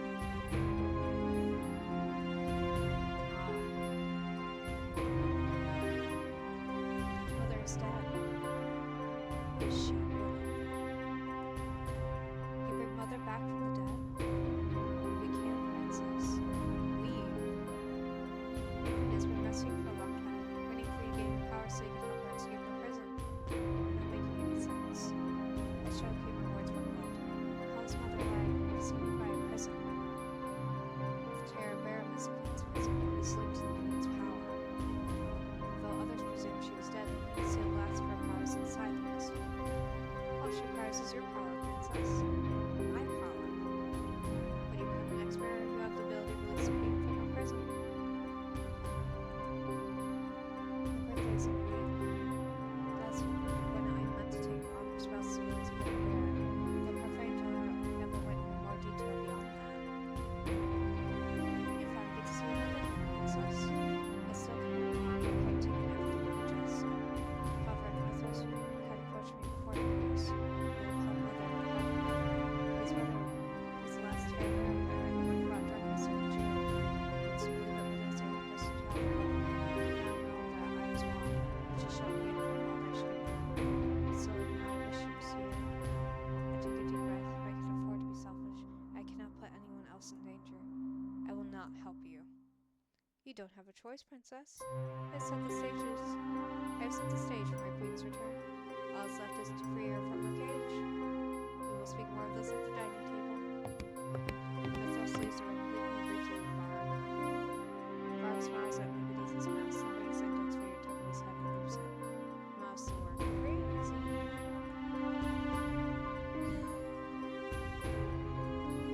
You said you would tear witches' parts. Why do you serve Mithras? Good question. You're not going to answer. How perceptive of you, Princess.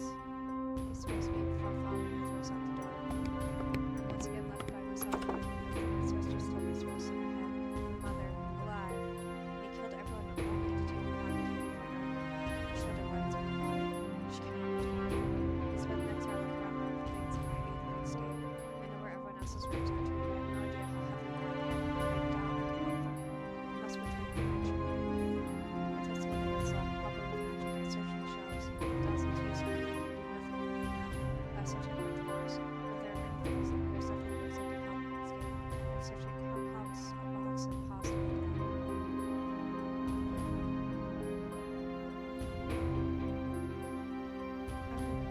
Was going to leave my mother with strict instructions on telling her. Now telling her, always keep the key hidden. I search for it again for the key. The more I get this in the box, I see a small golden key at the bottom of the drawer. I'm about to open the box when I stop.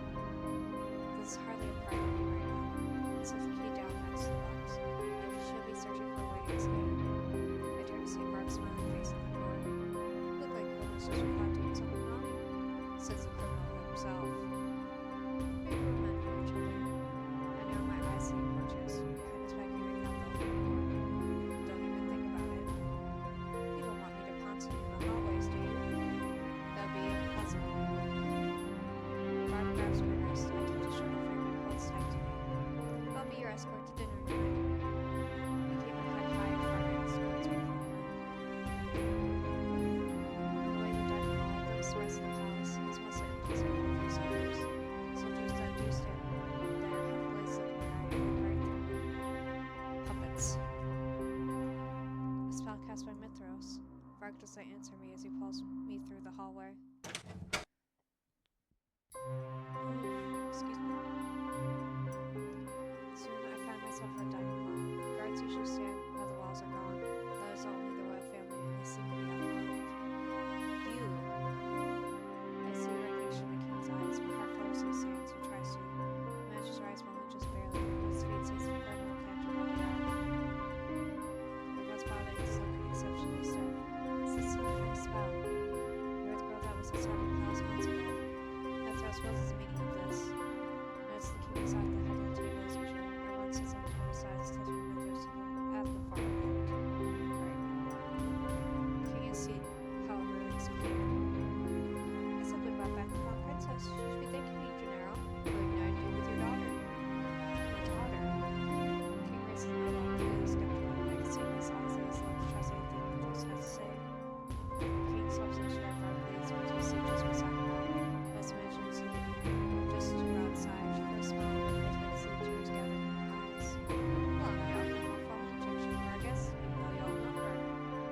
Miss Blue really a Britain?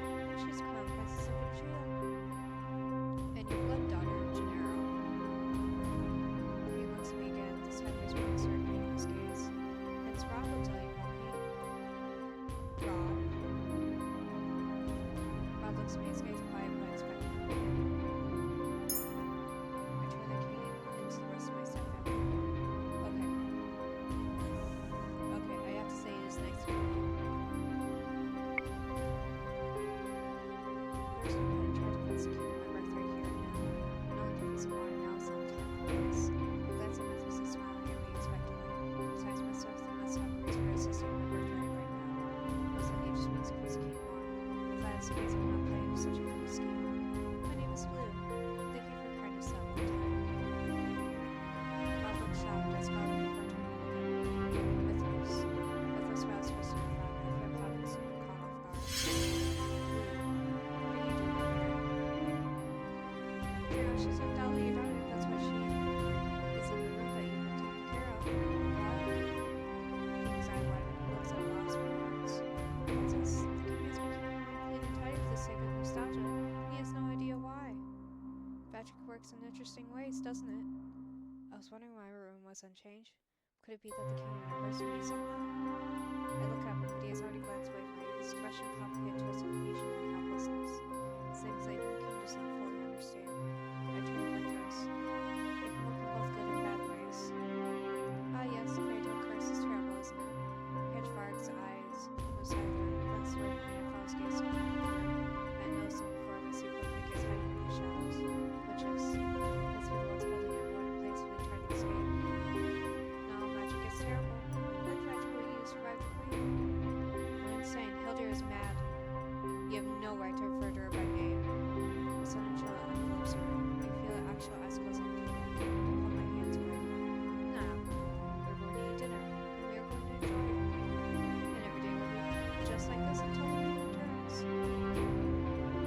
Rob glares across the table at Mythos. Why? Why wouldn't we not enjoy dinners together? That's not what I meant. Why go through all this charade day after day? Stare across the table at Mythos, glaring. I already told you before, I had to clear this place of traitors.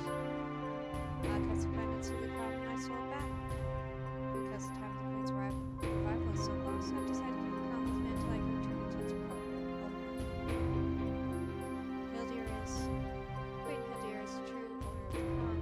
I thought best that we all wait out her arrival together. But know this, when Queen demands it, I will kill all of you. I simply refuse to act without her orders. This time guards come in the room with food. They set up before us and of course even me through Mythos' watchful gaze. But I try to spot an opening in the dining hall. I can find my way out. This really is a prison. 2 days pass. I've been searching for a way out and trying to ease more answers on the guard with Mythos. Neither of them is very forthcoming. Both enjoy speaking riddles. Rock especially secret. Whenever I try asking about Fritz, he smacks me with anxiety.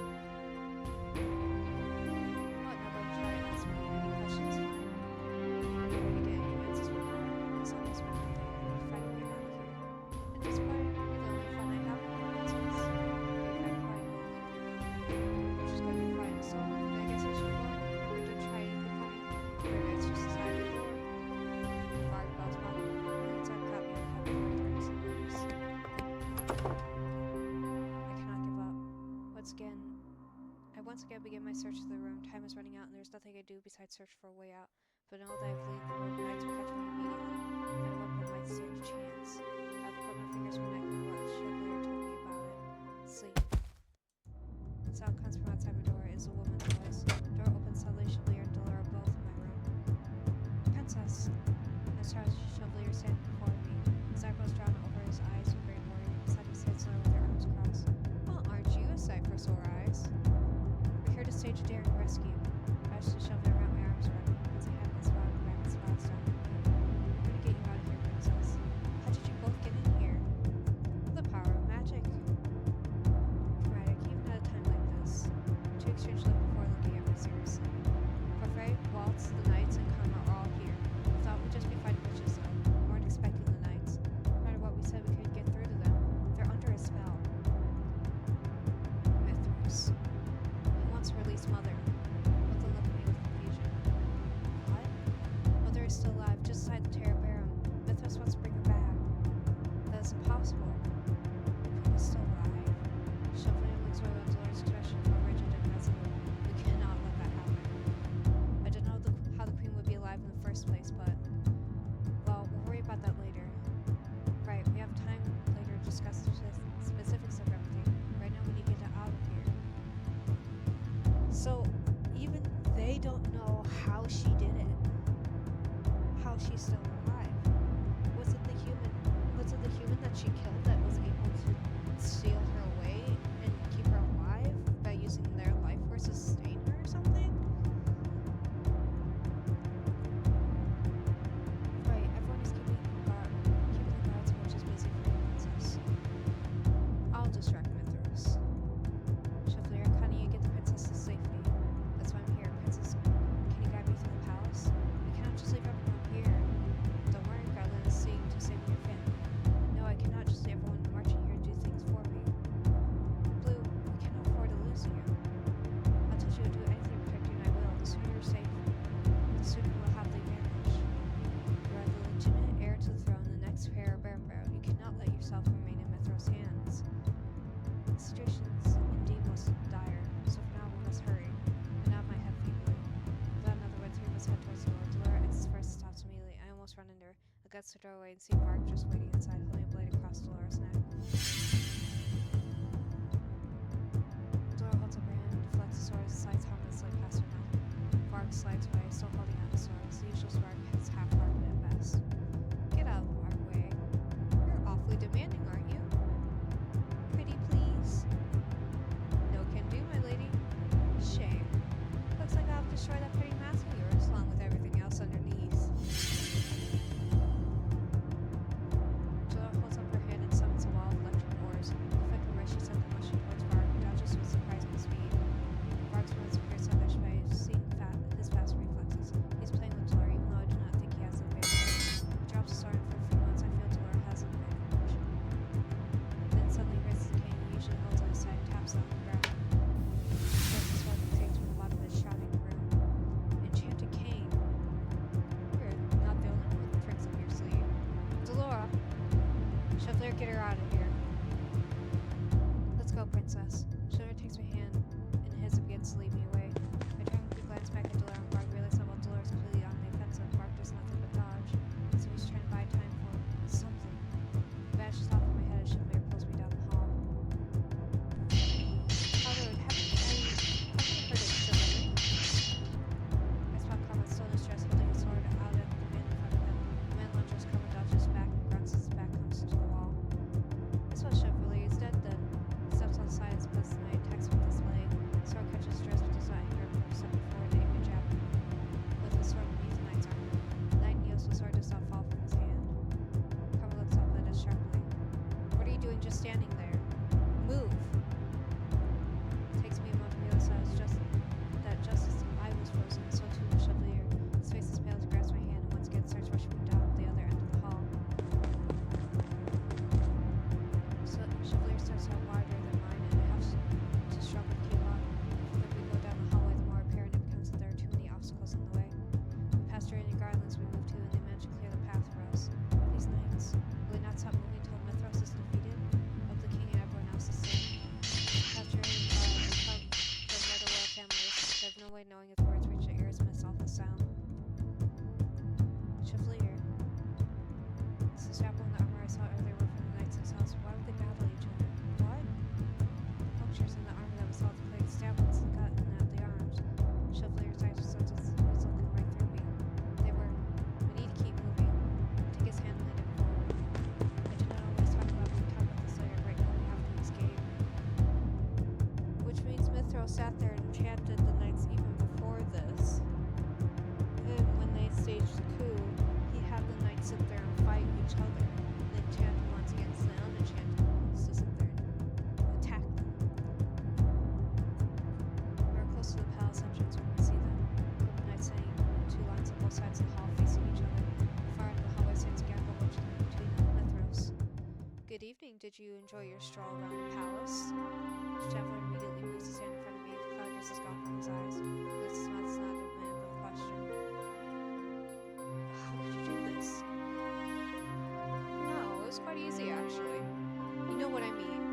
would you make the knights fight one another? What a foolish question. Obviously, it's because they are inconsequential. On stage, some pawns exist as easily replaceable extras, and which keep the actors. In the grand scheme of things, actors aren't needed. In fact, I can make them do whatever I need in order to get the best outcome. Snaps his fingers and raises their swords. I tend to think of the knights are going to turn into us, but they never do. Here's an interlude for you to enjoy.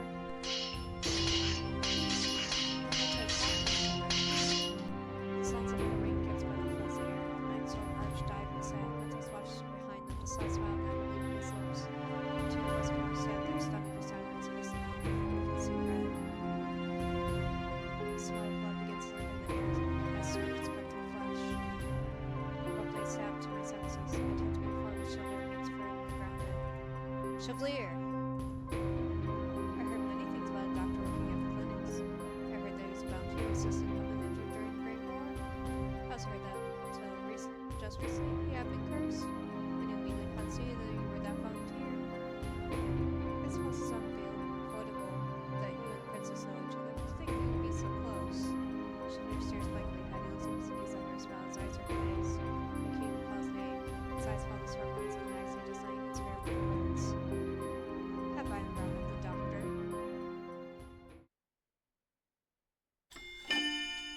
Not like mother. What? There's a chapter 10? What?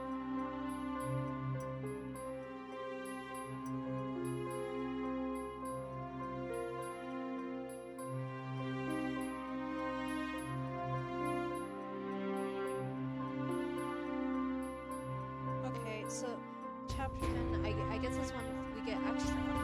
I guess this is the one we get one little bit of extra chapter. Holy. Chevalier, don't listen now. Just look at all those men you cannot save. All these men dying before your eyes. Chevalier, we have to get away from here. How many people have you really saved? In the grand scheme of things, you have no talent. That's why you sought help from the witch.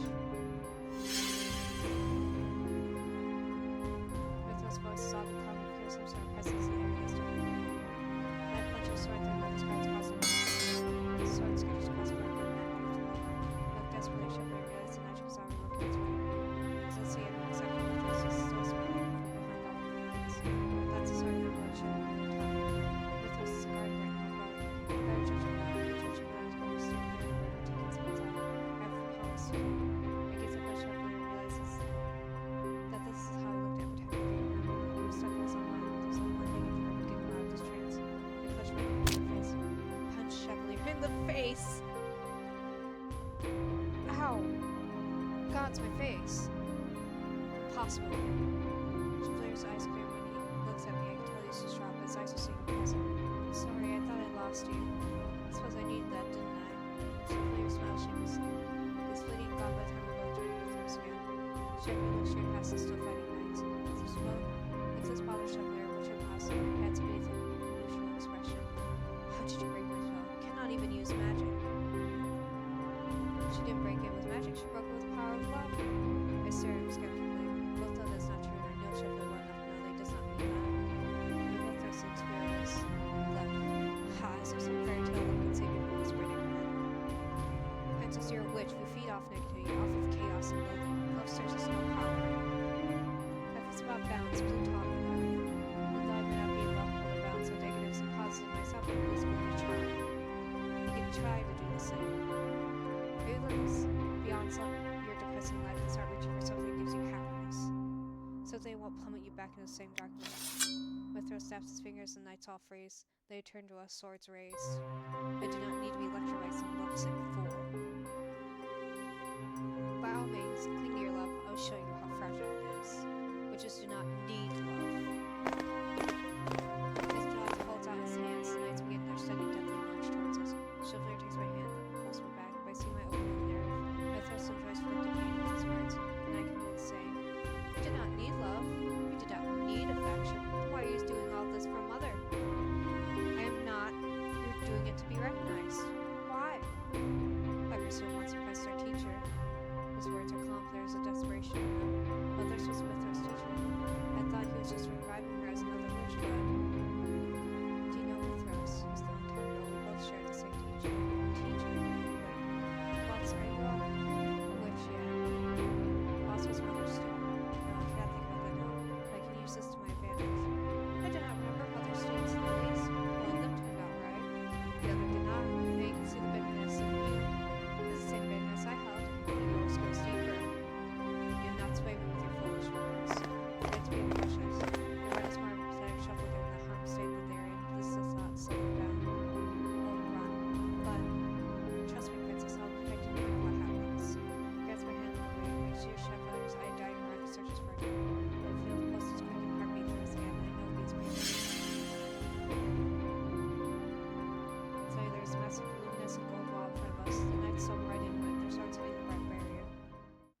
okay?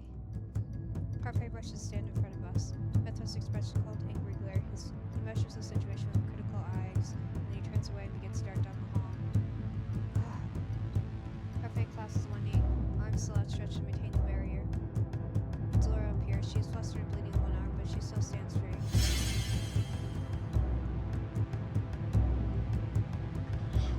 The two of them, working together. Delora holds up her hand and summons fire. Put down the shield, Parfait. I have this. Parfait releases the shield. Magic projectile shoots out of the knights. The two edge the knights back through the hallway. But I see Parfait growing weaker and weaker by the moment. Parfait takes a deep shuddering breath as she tries to stand, but she falls yet again. Chivalry takes a step forward and looks at her urgently. Lady Parfait, I'm fine, don't fuss. Her breathing is labored, but she still manages to smile. I fought in the Great War. This is nothing. She looks at me and Chevalier. You two need to leave. But you're fine. I just need to gather my energy. A spell from Dolores sets knights fall on the ground after she creates a heavy downpour of rain that quickly turns into ice. You two keep going. The entrance is clear. I notice the witches that have been standing behind Mithras approach us now. Dolores stands at the ready. I can tell that she's hiding a great amount of stress behind her smirk. Parfait slowly gets to her feet. We fight together, Delora. Sorry. We fight together, Delora. There's no one I'd rather have fighting by my side, Fate.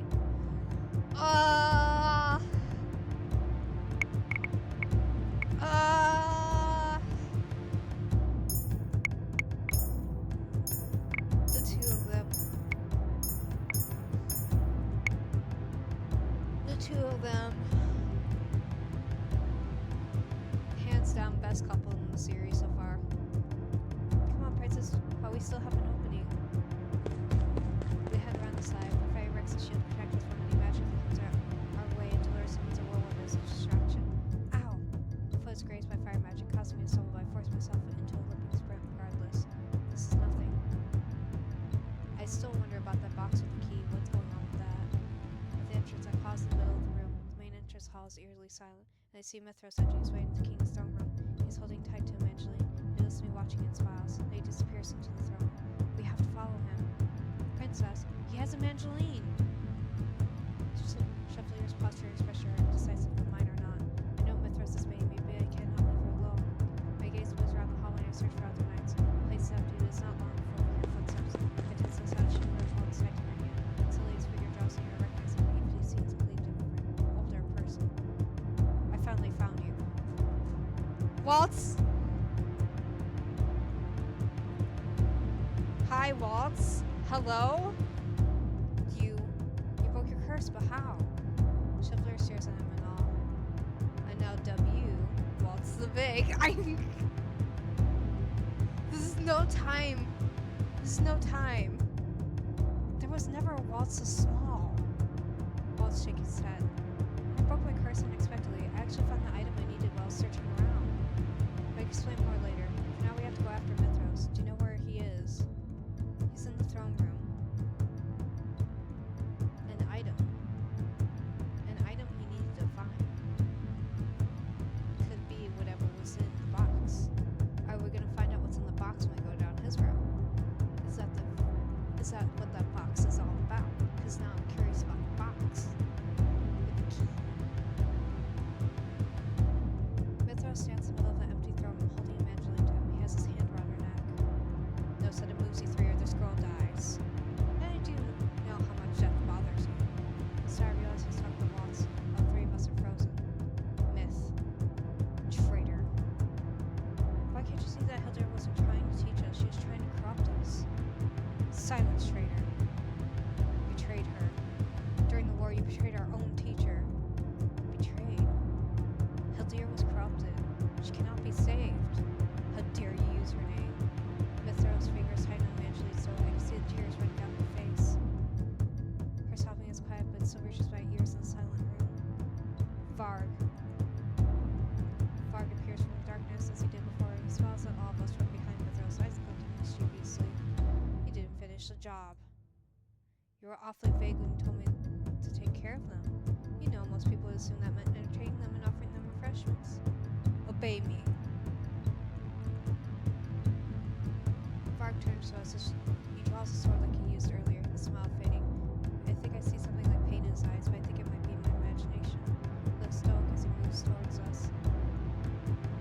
Is it Mithros that ended up cursing Varg?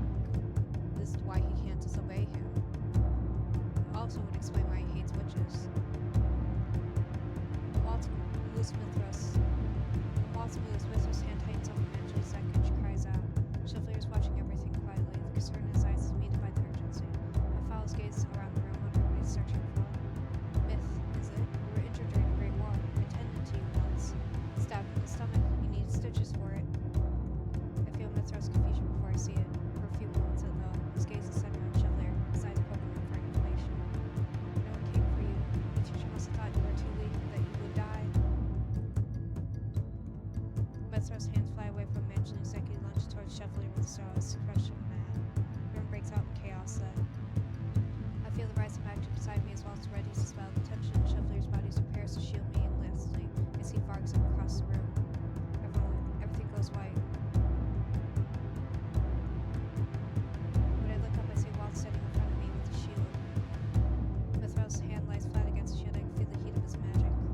Varg lies on the ground beside his fallen sword, conscious from the impact of the magic, and Chevalier is on his knees. I wish towards the sword at the same moment Walt pushes Mithros back onto the ground. With the sword in hand, I stand above Mithros and aim it at his neck. The blade touches his skin without sinking into it. Evangeline is hiding behind the throne, staring out to see my shocked on her tear-stained face. Will you kill me? Mithros smiles in your shadow of itself. You saw the soldiers did you saw how close some of them were to death? Do you see the hollow look in their eyes? I've seen that look many times. The look of men who cleans us with life. Every life is precious. The life is still left when it's found, and it's still a responsibility you have to bear. I know how valuable lives are because I've helped so many people. That's inspiration in Mithros' eyes now. Men that clings to life. It'd be so easy to slice his throat. I've seen so much bloodshed on the side. It's all caused by Mithros. If I kill him, I can stop all of it. That would make me no better than Mother. I dropped the sword. Mithros actually stopped to stare at me in shock. I'm not like Mother. I will not kill you for revenge. No sooner have I said the words than I feel a sudden heat at my chest. My hands instinctively reach up to grab the necklace around my neck. And then there is a bright light. The light clears and a new source of light catches my eyes. Oh. I stopped to stare down at my feet, which are in glass slippers that shine so bright they sparkle even in the dim light. I have no time to wear the shoes. The weight that's fallen off my shoulders. I barely recognize the phantom curse has been broken. Eventually rises from behind the throne and screams, "Blue, watch out!" Mithros grabs the sword in his hand and turns it around and is aiming it at my chest. It hits a barrier. Bryce stands beside me once more, her face devoid of any color. I did not see her rush in here. She takes step forward to shield me. Out of my way. Mithros draws the sword back flinchingly against the shield. This time the blade is coated with darkness. Pierces not already flips the shield. The blade goes through Parfait's heart. No! Not Parfait! Why? Why does someone always have to die? It was Fritz and now it's Parfait. No. Parfait grabs the blade and narrows her eyes at Mithros. I'm sorry Hildir did not appreciate you. Simply falls beside me and stare at Parfait. Sword is impaled and I can see her eyes go glassy. I cannot speak, cannot breathe. Waltz rushes forward with magic and pins Mithros forcefully to the ground, grazes his hand and never comes down in time. A sword strikes past his shoulder right at Mithros' neck. I turn to Chevalier is holding it. The sword shakes his shield for his hands. Mithros holds his neck and Chevalier holds it away and facing behind him. Out of the corner of my eye, I catch one of my feet bar, but I do not care. Lady Parfait, do not move. Take the sword out, my king. I still look at this Chevalier's expression. I know that whatever will hurt him is in it. I can see in his eyes. I can see in Parfait's. No.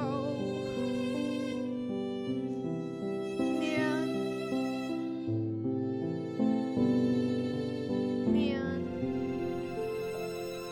There's no need to fuss. Parfait falls. Waltz grabs her and puts his hand to the hilt of the sword. Chevalier crumples beside her. He stares the blood stain her dress with sorrow. I start to cry.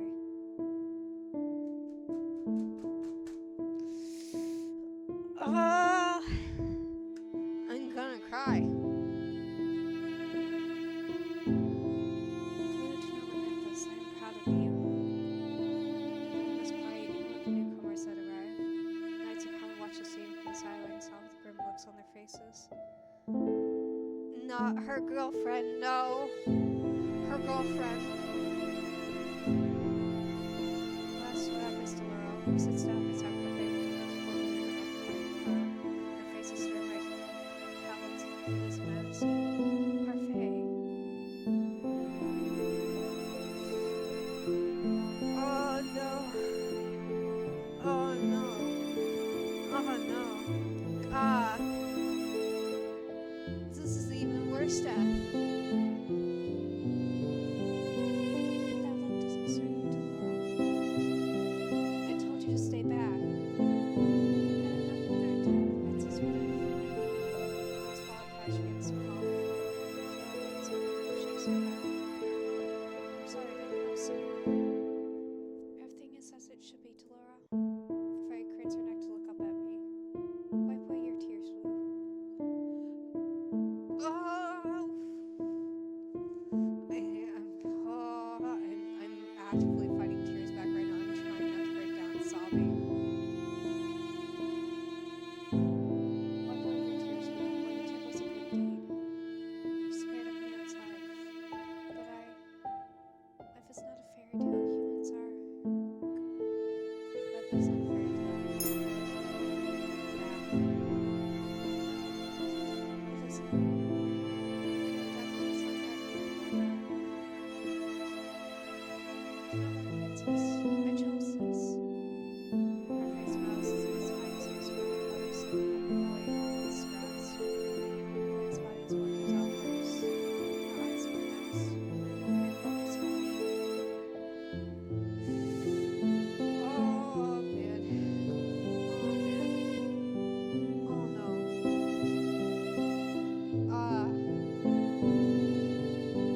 Their main focus on me is still smiling. Her body moves slow, as the water slowly fades away. Parfait. Parfait. Solar turns away. Even if she's not shedding any tears, it is clear that she is heartbroken. She closes her eyes and releases a shaky sigh. Speak, please, my friend.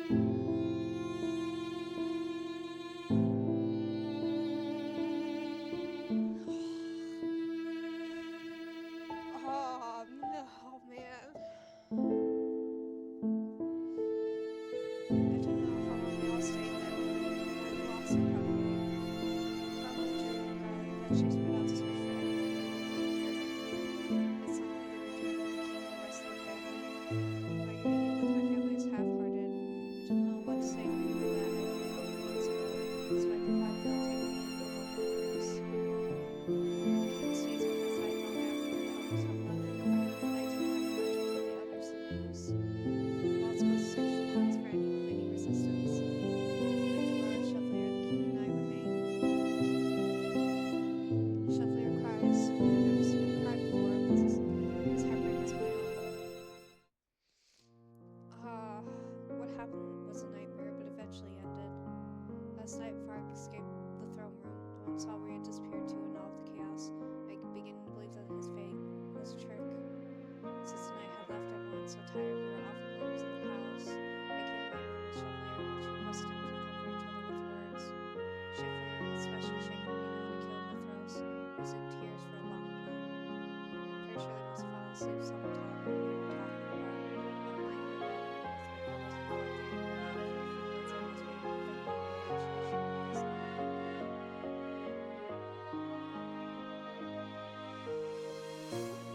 Chevalier's definitely right now, so he's sleeping beneath those same covers. Wow, my mind is now. I put out the window and Chevalier's face staring at Chevalier's face. His glasses are off and down, and his face so strange. It's very weird, moves like a child. So his features too.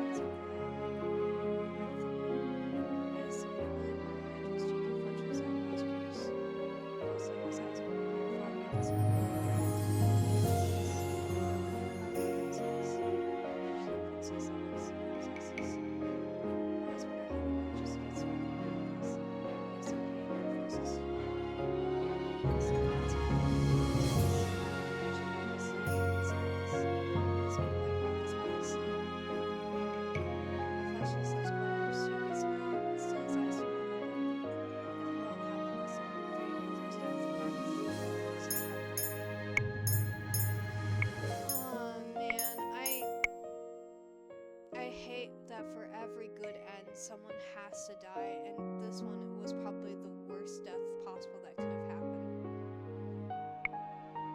I think about what happened this time, and Freddie Mithra's death sparks clear everyone else's heartbreak. Before I leave the courtroom, I can afford to lose myself in some happiness. Leaning forward to kiss a smile. I break away from Chevalier, startled. Princess, how distressing. What's the big ruins everything? I quickly slip out of bed and Chevalier sits up and puts on his glasses with me on. Good morning, Princess Anne. His eyes widen when he sees Chevalier. Are you so tired that words have abandoned you, Waltz? No, I want to see if the princess was doing okay. If you're both all right, actually. He pauses to look at us, his eyebrows furrowed in thought. Though I can imagine just how terrified he must be. You shouldn't speak if you have something to say. Waltz sighs. I didn't want to bring this up so soon, but it's been in mind the whole night. It's just, you didn't have to kill Myth. That was my job. Your job, I doubt that. Besides, I didn't want to kill him. It was a reaction. Room goes silent for a moment as Chevalier stares down at the floor. He told me before that lives were valuable. That's why I tried to save Myth Roseman by sparing his life for Chevalier to carry the burden of his death. Ray told me that it's not my fault. Parfait said that what I did was a good deed, but still. King Mithras saved us more casualties, and we convinced Chevalier of that. Most likely the rest will think of for a long time. I turned my attention back to Waltz, and both questions in the back of my mind for the time being. Waltz, there are questions I need to ask you about how he broke his curse, about Mother being his teacher, about Mithras. There's so much to ask, but I do not even know where to start. We have plenty of time for explanations now, Princess. After your birthday, Zora and I will pick up your magic education, but for now you should rest. I'll give you the full story of my apprenticeship and curse another day. Princess Chevalier, I just thought I'd let you know that before I came into this battle, she expected to die. She told us that while we were sitting around trying to plot a rescue plan. I glanced at Chevalier, who nods quietly. It's because of her frailty after the great wound, before I saw how I have a feeling. Oh, also, congratulations to break your curse, Princess. Chevalier sits up straight, his eyes narrow behind his glasses. Waltz sighs, I was supposed to congratulate her first. Chevalier stands, kisses me properly on the cheek. My cheeks flush and even Waltz looks embarrassed. Congratulations, my sweet. It was all very dramatic when your curse broke. There was this bright light and... Wait. Why was there no bright light when I broke my curse? Both Waltz and I burst into laughter. Chevalier just sighs dramatically. He leans against my shoulder and did not protest. I feel like getting through the memory of last night might be easier with him here. If anyone could put a smile on my face, it's Chevalier. I hope to see you again in March and soon, Princess. I will be back. After all, I have friends there. Did I speak falsely? No, of course not. It's the truth. Anyway, I need to get going. Explain what happened to your father. We should talk with him privately soon.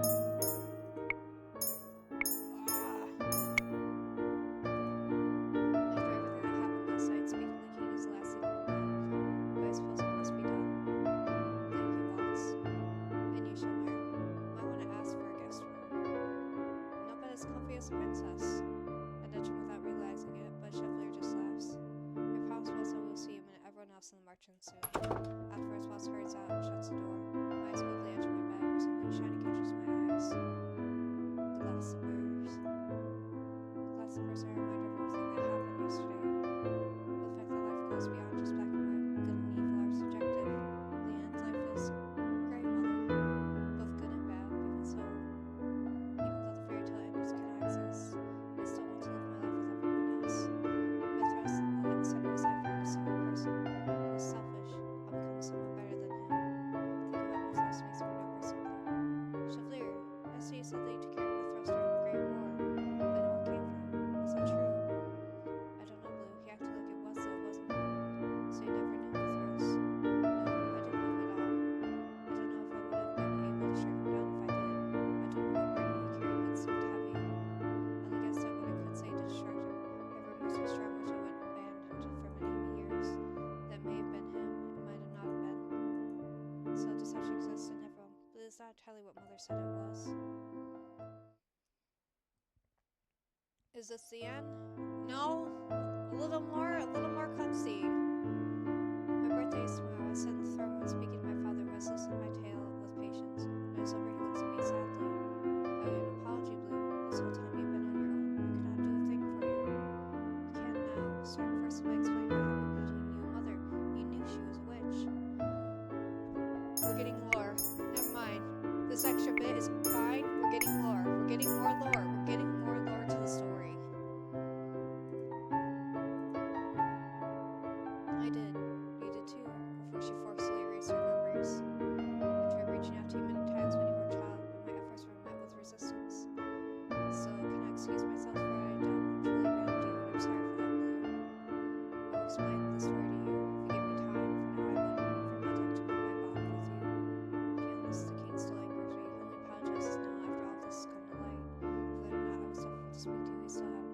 to seek me out.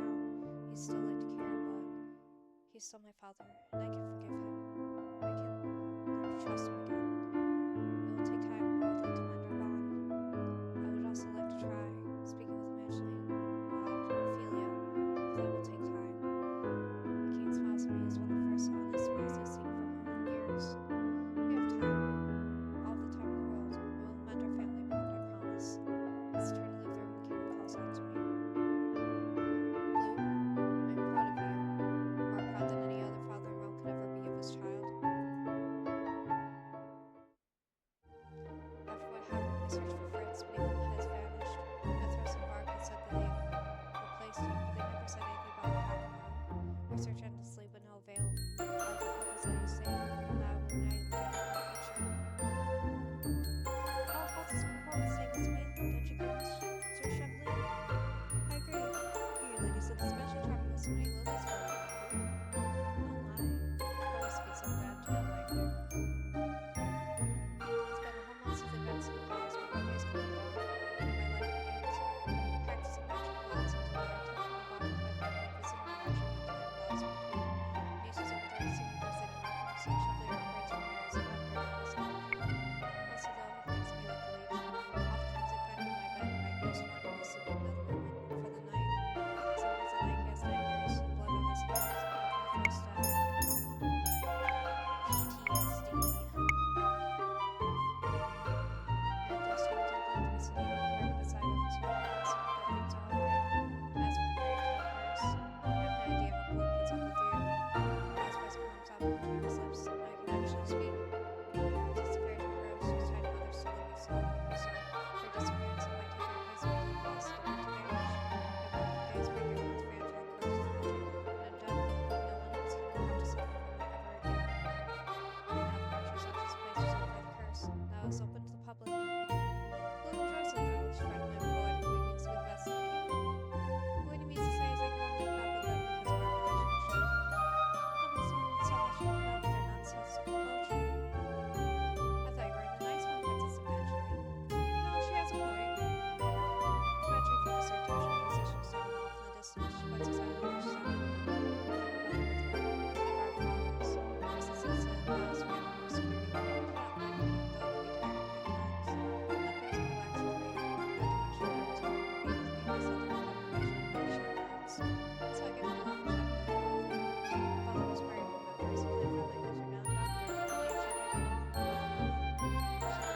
much to put up with their nonsensical poetry. I thought you were in the nice one, Princess Evangeline.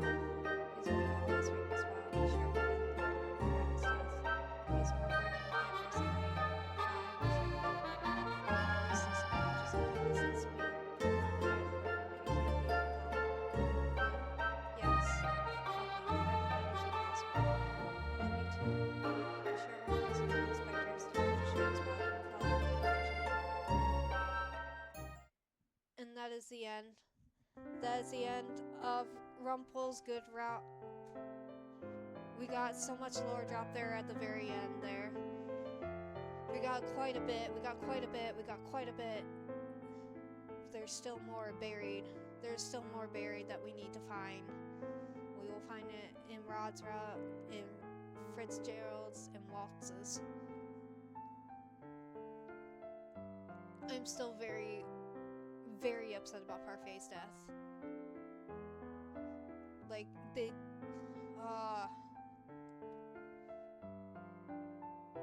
and poor Delora, too.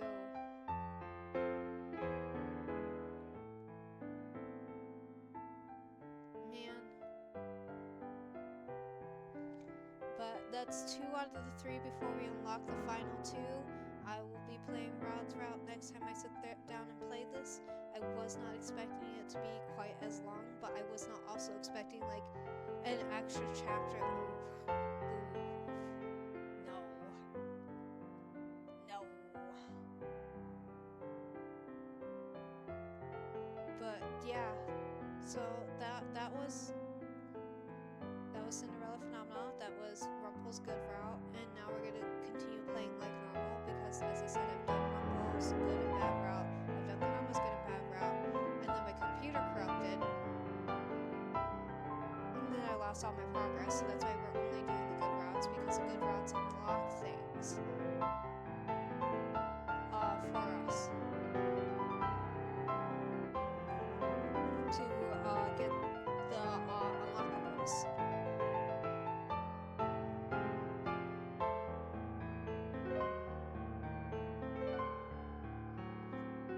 But this storyline is turning out very interesting, I have to say. I'm excited to actually get to Waltz's route because I feel like his will be exceptionally lore heavy.